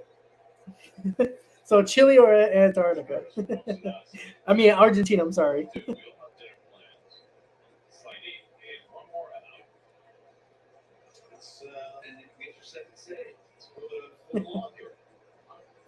So, Consuelo, I'm curious. How did you become a Mets fan? That's interesting. 45 pitches over 2 2/3. Nobody behind him. It's only a matter of getting that last out. If one quarter just Vogelbeck Consuelo, I just put my email up there, my channel email. Email me because I'm so curious how you became a Mets fan. Because it's not a country. If you are from Chile or Argentina, they're not countries that play a lot of baseball. It's mostly soccer. So I'm always curious about that. Locastro's a good bench player for sure.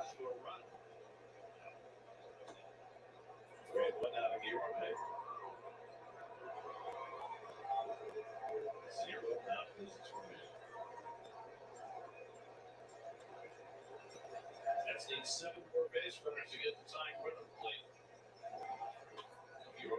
Yeah, Hector, that's the way hockey is now.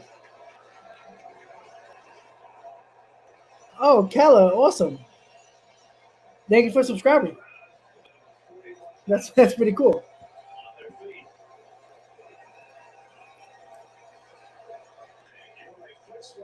And the game is over.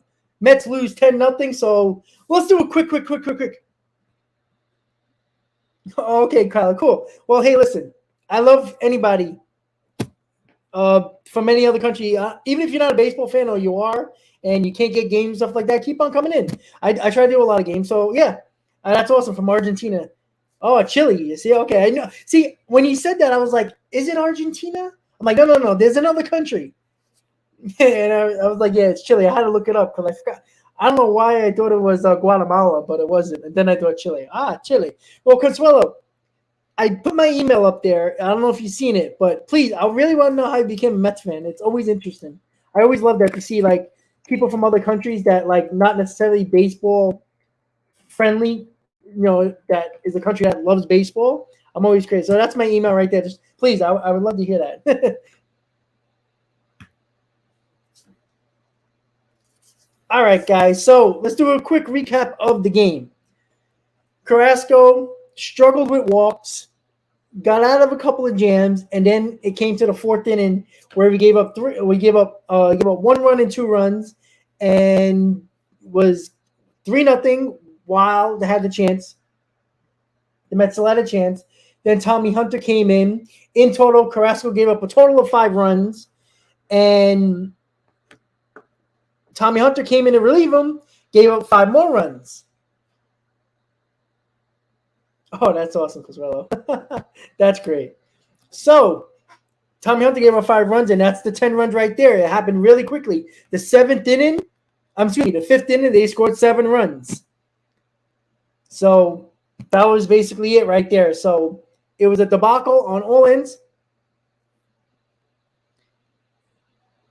And that is about it for the recap. There wasn't much going on. So with that said, guys, the Mets lose 10-0. Thank you for tuning in to the first stream of the year. Not necessarily exactly what we wanted, but you brush it off, you play tomorrow, and try to take the next 2 games of the series. So everybody, I want everybody have a great night. Enjoy yourself. Try to forget this game. Come back tomorrow. Win the ball game. Scherzer on the mound.